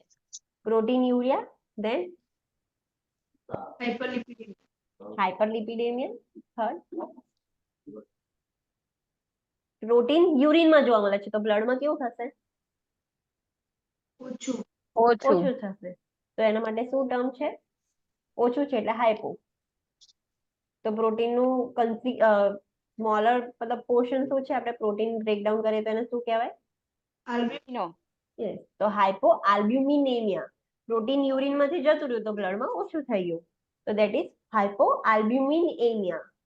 તો પ્રોટીન યુરિયા, હાઇપરલિપિડેમિયા, હાઇપો આલ્બ્યુમિનેમિયા અને ચોથું મેઇન સાઇન નેફ્રોટિક સિન્ડ્રોમની તમને જોઈને ખબર પડી જાય કે આને નેફ્રોટિક સિન્ડ્રોમ છે. સોરી, પેશન્ટને તમને જોઈને ખબર પડી જશે કે આ પેશન્ટ નેફ્રોટિક સિન્ડ્રોમ વાળું છે. વેટ ગેઇન થાય, એડીમાં એડીમા, એડીમા. તો આ 4 સાઇન્સ છે. કિડની ફંક્શન ઓલ્ટર થયું છે તો આ 4 સાઇન્સ જોવા મળે, that is nephrotic syndrome. Syndrome એટલે બહુ જ બધા સિમ્પટમ્સ જોવા મળે છે. તો આપણે 4 સિમ્પટમ્સ ડિસ્ક્રાઇબ કર્યા કે આ સિમ્પટમ્સ જોવા મળે છે. So that is nephrotic syndrome. Okay. So we are ending our lecture here. Let's do a quick revision of our today's class. આજે આપણે શું જોયું એક વખત ફટાફટ રિવાઇઝ કરી લઈએ. Okay. So today we have seen types of peritoneal dialysis. કેટલા types છે? Mainly બે two types. types છે. Yes. એક મેન્યુઅલ છે ને એક ઓટોમેટિક છે. મેન્યુઅલ નું નામ શું છે? Continuous ambulatory peritoneal dialysis. તે ક્લાયન્ટને જાતે આખા દિવસમાં 4 સાયકલ્સ કરવાની અને દરરોજ કરવાની ડેલી, અને એને જાતે જ ડાયાસિલેટ કનેક્ટ કરીને ડ્વેલ થવા દેવાનું. પાછું યાદ રાખવાનું કે 8 અવર્સ પત્યા છે અને પછી ડ્રેઇન કરી દેવાનું. તો this is continuous ambulatory peritoneal dialysis. એમાં ક્લાયન્ટને એવું નથી કે મશીન કનેક્ટ કર્યું છે તો એને થોડું ત્યાં બેસી રહેવું પડશે. ક્લાયન્ટ એની જાતે ગમે ત્યાં ફરી શકે છે. Second type automated peritoneal dialysis. તો એમાં એક મશીન છે કે ક્લાયન્ટને કશું જ નથી કરવું પડતું મેન્યુઅલી, કે મશીન જ બધું કરે છે કે જેટલું અંદર ફીલ કરવાનું છે, કેટલો ટાઈમ ડ્વેલ રાખવાનું છે, ક્યારે ડ્રેઇન કરવાનું છે. એના બી 3 સબ ટાઇપ છે: કન્ટિન્યુઅસ સાયકલિંગ પેરિટોનિયલ ડાયાલિસિસ, ઇન્ટરમિનન્ટ પેરિટોનિયલ ડાયાલિસિસ અને નાઇટલી પેરિટોનિયલ ડાયાલિસિસ. કન્ટિન્યુઅસ સાયકલિંગ પેરિટોનિયલ ડાયાલિસિસમાં શું થશે? શું યાદ રાખવાનું? 4 સાયકલ, નાઇટમાં 3 સાયકલ એક દિવસમાં નાઇટમાં. એક વખત થાય છે. યસ. નાઇટમાં 3 વખત સાયકલ થશે અને દિવસમાં 1 સાયકલ થશે જે 8 કલાકની હશે. ક્લાયન્ટને સુઈ મતલબ બેસી રહેવાનું, એની જાતે મશીન ફીલ કરશે, ડ્વેલ કરશે અને ડ્રેઇન કરશે. અને આ ડેલી કરવાનું કે થોડાક જ દિવસ કરવાનું? ડેલી કરવાનું. ડેલી કરવાનું. યસ. સેકન્ડ છે ઇન્ટરમિટન્ટ પેરિટોનિયલ ડાયાલિસિસ. એમાં શું હશે? એમાં વીકમાં કરવાનું 3 or 4 ટાઈમ્સ, ડેલી નહીં કરવાનું. વીકમાં ખાલી 3-4 ટાઈમ્સ જ કરવાનું. અને એક દિવસ 10 to જ્યારે બી તમે 14 કરો hours. છો 10 to 14 અવર્સ કરવાનું. એ ક્લાયન્ટના પ્રેફરન્સીસ પર છે કે એને ડે માં કરવું છે, ઇવનિંગ, નાઇટ, મતલબ જ્યારે એને કરવું હોય. પણ 10 થી 14 કલાકની એ પ્રોસેસ હોય. 10 થી 14 કલાકમાં આખી એ સાયકલ કમ્પ્લીટ થાય અને એ વધારે ફ્રીક્વન્સીમાં થતી હોય. ફોર એક્ઝામ્પલ આપણે 8-8 કલાકની કરીએ છીએ તો 4 સાયકલ્સ કરીએ છીએ. તો આ 10 થી 14 કલાકનું છે અને વીકમાં ઓછો ટાઈમ કરીએ છીએ આપણે તો એ વધારે સાયકલ્સ થતી હોય અંદર. તો દેટ ઇઝ ઇન્ટરમિટન્ટ. અને નાઇટલી પેરિટોનિયલ ડાયાલિસિસમાં શું હોય? રોજ રાત્રે કરવાનું 8 to 12 hours. 8 to 12 અવર્સ સુધી રોજ રાત્રે કરશે એ ક્લાયન્ટ. સુઈ જશે એટલે મશીન ચાલુ કરીને સુઈ જશે, એની જાતે એ થયા કરશે. આપણે કોમ્પ્લિકેશન્સ જોયા હતા પેરિટોનિયલ ડાયાલિસિસ. તો એમાં પેરિટોનિયલ ડાયાલિસિસમાં મેઇન પોઈન્ટ શું યાદ રાખવાનું? મેઇન કન્સર્ન શું છે? ઇન્ફેક્શન. ઇન્ફેક્શન એની મેઇન કન્સર્ન છે. એટલે એના લીધે પેરિટોનાઇટિસ થઈ જાય છે. તો આપણે બધા કોમ્પ્લિકેશન્સ જોયા. તો એમાં ફર્સ્ટ કોમ્પ્લિકેશન જોયું પેરિટોનાઇટિસ. એમાં એના મતલબ જોયું કે શું છે પેરિટોનાઇટિસ, કેમનું થાય છે, આપણે કેમનું અવોઇડ કરી શકીએ છીએ. Then we have seen second complication, that is abdominal pain. ક્લાયન્ટને નવું સ્ટાર્ટ થાય એટલે એબ્ડોમિનલ ડિસ્કમ્ફર્ટ થાય. પછી આપણે એબનોર્મલ કેરેક્ટરિસ્ટિક્સ જોયા હતા. એ યાદ રાખવાના કે બ્લડી આઉટફ્લો હોય તો શું ઇન્ડિકેટ કરે છે? Vascular problem, Vascular complication. Yes. અને યુરિન કલર્ડ આઉટફ્લો હોય તો bladder Bladder perforation, perforation. Problem. Yes. પછી બ્રાઉન કલર નું હોય તો Bowel Bowel perforation. perforation. અને ક્લાઉડી હોય તો Peritonitis. યસ, પેરિટોનાઇટિસ એટલે કે ઇન્ફેક્શન છે. પછી ઇન્સફિશિયન્ટ બ્લડ ફ્લો, આઉટફ્લો જે છે, સોરી બ્લડ ફ્લો નહીં, આઉટફ્લો, જે આઉટફ્લો છે એ ઇન્સફિશિયન્ટ છે તો એ બી એક કોમ્પ્લિકેશન છે કે એવું ના થવું જોઈએ, એબનોર્માલિટી છે, leakage around the catheter site, leakage થાય છે તો એ બી એક કોમ્પ્લિકેશન છે એની. Then we have seen kidney transplantation. Kidney transplantation means kidney fail થઈ ગયું તો તેને ટ્રાન્સપ્લાન્ટ કરવી પડે. ઇરિવર્સિબલ કિડની ફેલર ના કારણે. yes, irreversible kidney failure થઈ જાય તો આપણે ડોનર માંથી રેસિપિયન્ટ ની અંદર ટ્રાન્સપ્લાન્ટ કરીએ છીએ, that is kidney transplantation. એના ડોનર્સ ના ટાઈપ જોયા હતા, મેઇનલી 3 હોય, live donor, non heart beating donor અને કેડેવર ડોનર્સ. તો ત્રણેય ટાઈપના હોય.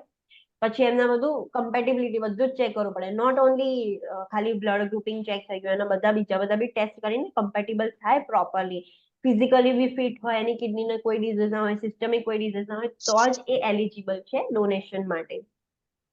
પ્રી ઓપરેટિવ ઇન્ટરવેન્શન્સ આપણે જોયા હતા બંને માટે, ડોનર અને રેસિપિયન્ટ બંને માટે. પોસ્ટ ઓપરેટિવ ઇન્ટરવેન્શન્સ આપણે રેસિપિયન્ટ માટે જોયા હતા. દેન ક્લાયન્ટ ઇન્સ્ટ્રક્શન જોયા હતા કે જે બી ક્લાયન્ટ કિડની ટ્રાન્સપ્લાન્ટેશન કરી દીધું છે, રિસીવ કરી છે કિડની, તો એ ક્લાયન્ટને શું ઇન્સ્ટ્રક્શન્સ આપવાના, દેટ વી હેવ સીન. હવે મેઇન કોમ્પ્લિકેશન છે કિડની ટ્રાન્સપ્લાન્ટનું, એ શું છે? Graft rejection. Graft rejection. Rejection. Yes, rejection એનું મેઇન કોમ્પ્લિકેશન છે. તો તમે કેવી રીતે આઈડેન્ટિફાઈ કરશો કે રિજેક્શન છે? તો આપણે એના સાઇન એન્ડ સિમ્પટમ્સ જોયા હતા. આ સાઇન એન્ડ સિમ્પટમ્સ આપણે પેશન્ટને બી સમજાવવાના કે તમને ઘરે આવા કોઈ સાઇન એન્ડ સિમ્પટમ્સ જોવા મળે તો તમારે અમને કહેવાનું કે તમને કશું એબનોર્મલ લાગે છે.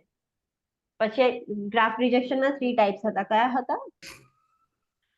Hyper acute, acute and chronic. Yes, hyper એક્યુટમાં શું થશે? 48 Longest hours ની અંદર 48 થઈ Within hours જશે. 48 hours rejection time થઈ શીખવા જશે. મળશે. યસ, વિધિન 48 અવર્સ રિજેક્ટ થઈ જશે. તો તમે શું કરશો? Kidney Removal of transplant. rejection. Remove Remove કરી દઈશું. યસ, હવે રાખવાનો કોઈ મતલબ નથી. અને ક્રોનિક રિજેક્શનમાં શું થશે? એ 1 week. monthly Long time ના, symptoms જોવા મળશે. years, monthly and years. Yes, મેં એટલે જ ક્રોનિક પૂછ્યું, સિક્વન્સમાં ના જાઉં એટલે મેં ક્રોનિક પૂછ્યું. એ વિધિન મંથ કે યર્સ લાગશે એને રિજેક્ટ થતા. અને અગર એવું થશે તો શું કરવાનું? Immunosuppressive Immunosuppression therapy આપવાની અથવા medicine તો અને dialysis dialysis. provide કરવાનું. યસ, જો આપણે મતલબ બહુ નથી ડેમેજ થયું તો આપણે ઇમ્યુનોસપ્રેસિવનો ડોઝ ઇન્ક્રીઝ કરી દઈએ, અને ક્રોનિક છે ધીમે ધીમે થયું હતું તો વધારે ડેમેજ થઈ ગયું હોય તો પછી ક્લાયન્ટને બેક ટુ ડાયાલિસિસ પર શિફ્ટ કરી દેવાનું. અને એક્યુટ રિજેક્શનમાં શું થશે? 1 week One week post operative. Within 1 week ગમે ત્યારે રિજેક્ટ થઈ શકે છે. અને એવું થાય તો શું કરવાનું? immunotherapy Immunosuppression છે. medicine નો ડોઝ વધારવાનો. યસ, ઇમ્યુનોસપ્રેસિવ મેડિકેશન ઇન્ક્રીઝ કરી દેવાની, ડોઝ ઇન્ક્રીઝ કરી દેવાનો. The important point in graft rejection, what was that? Identical twins donors હોય એ લોકો જ રિજેક્ટ નહીં થતા. બાકી બાકીના બધામાં રિજેક્શનનો બધાના રિસ્ક બહુ રિજેક્ટ થવાના વધારે છે. ચાન્સીસ વધી જાય છે. Yes. Then we have seen acute cystitis. Acute cystitis means Bladder નું Urinary inflammation. tract infection. yes, inflammation and infection of bladder. આપણે એના કોઝિસ જોયા હતા કે શેના લીધે થાય છે, એના અસેસમેન્ટ ફાઇન્ડિંગ્સ જોયા હતા. અને હા, જે ઓલ્ડર ક્લાયન્ટ્સ હોય તો એમાં તમે કેવી રીતે ડાયગ્નોસ કરશો કે એમને સિસ્ટાઇટિસ છે? એનું Culture mental mental સ્ટેટસ પર status ઓલ્ટરેશન check. થશે એના પરથી ડાયગ્નોસ કરશું. Yes, not on the basis of frequency and Madam, frequency અને અર્જન્સી. હું Yes. એમ કહું છું કે આ આમ 60 પછી પેશન્ટ હોય તો એમાં અલ્ઝાઇમર ને બધું ડેવલપ નહીં થતું? તો પણ હા, અલ્ઝાઇમર્સ ને એવું ડેવલપ થઈ જશે, પણ જ્યારે ઇન્ફેક્શન ને ઇન્ફ્લામેશન થશે ને તો તમે ક્યારે હાઇપોનેટ્રેમિયા વાળો ક્લાયન્ટ જોયો છે ક્યારે? હાઇપોનાઇટ્રેમિયા વાળું એમાં હાઇપોનેટ્રેમિયા થશે તો મેન્ટલ સ્ટેટસ કેવું ઓલ્ટર થઈ જાય, એ ઇરિલેવન્ટ બોલવાનું ચાલુ કરશે. અલ્ઝાઇમર અને ડિમેન્શિયા એ ડિસઓર્ડર એનો છે, એમાં શું થશે ક્લાયન્ટને?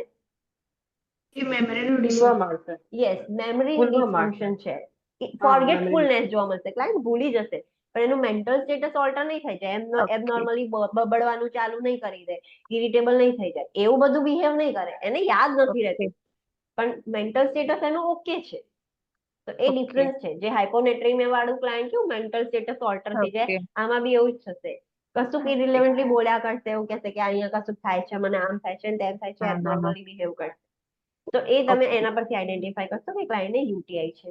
એના ઇન્ટરવેન્શન્સ જોયા આપણે સિસ્ટાઇટિસના, ક્લાયન્ટ એજ્યુકેશન જોયું અને ક્લાયન્ટને આપણે સમજાવ્યું કે તમે કેવી રીતે પ્રિવેન્ટ કરી શકો છો સિસ્ટાઇટિસ. Then we have seen urethritis. Urethritis means યુરેથ્રામાં Inflammation of yes, urethra. inflammation of the urethra. એનું આપણે અસેસમેન્ટ જોયું હતું અને ઇન્ટરવેન્શન જોયા હતા. નોર્મલી યુટીઆઈ છે એ એસટીઆઈ જોડે લિંક છે. જો ક્લાયન્ટને યુટીઆઈ થશે તો એસટીઆઈ થવાના રિસ્ક વધારશે અને એસટીઆઈ થશે તો યુટીઆઈ થવાના રિસ્ક વધારશે. તો બંને રૂલ આઉટ કરી લેવાનું. Then we have seen ureteritis. Ureteritis means Inflammation of the Inflammation of ureter. ureter. Yes. એના આપણે અસેસમેન્ટ જોયા અને ઇન્ટરવેન્શન જોયા હતા યુરેટર માટેના. Then we have seen pyelonephritis. Pyelonephritis means Inflammation of renal, Inflammation of pelvic renal and pelvis. parenchyma. yes, renal pelvis and parenchyma એટલે કે hall કિડનીનું inflammation થયું છે. એના 2 ટાઈપ્સ હતા. Which were they?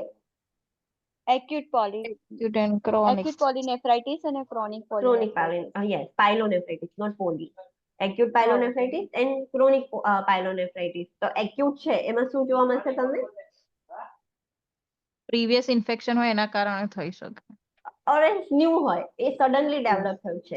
Orange previous infection હોય, recurrent infection થાય તો recurrent પાયલોનેફ્રાઇટિસ પણ એક્યુટ પાયલોનેફ્રાઇટિસ થઈ શકે છે. એનું અસેસમેન્ટ આપણે જોયું હતું. અને chronic pyelonephritis. Chronic pyelonephritis is Chronic urinary flow obstruction થાય એના કારણે થઈ શકે. યસ, એ સ્લોલી થશે. અને કેમ સ્લોલી થશે? તો યુરિનરી ક્યાંય ઓબ્સ્ટ્રક્શન છે ડ્યુ ટુ સ્ટોન ઓર કન્જનાઇટલ એબનોર્માલિટીના લીધે.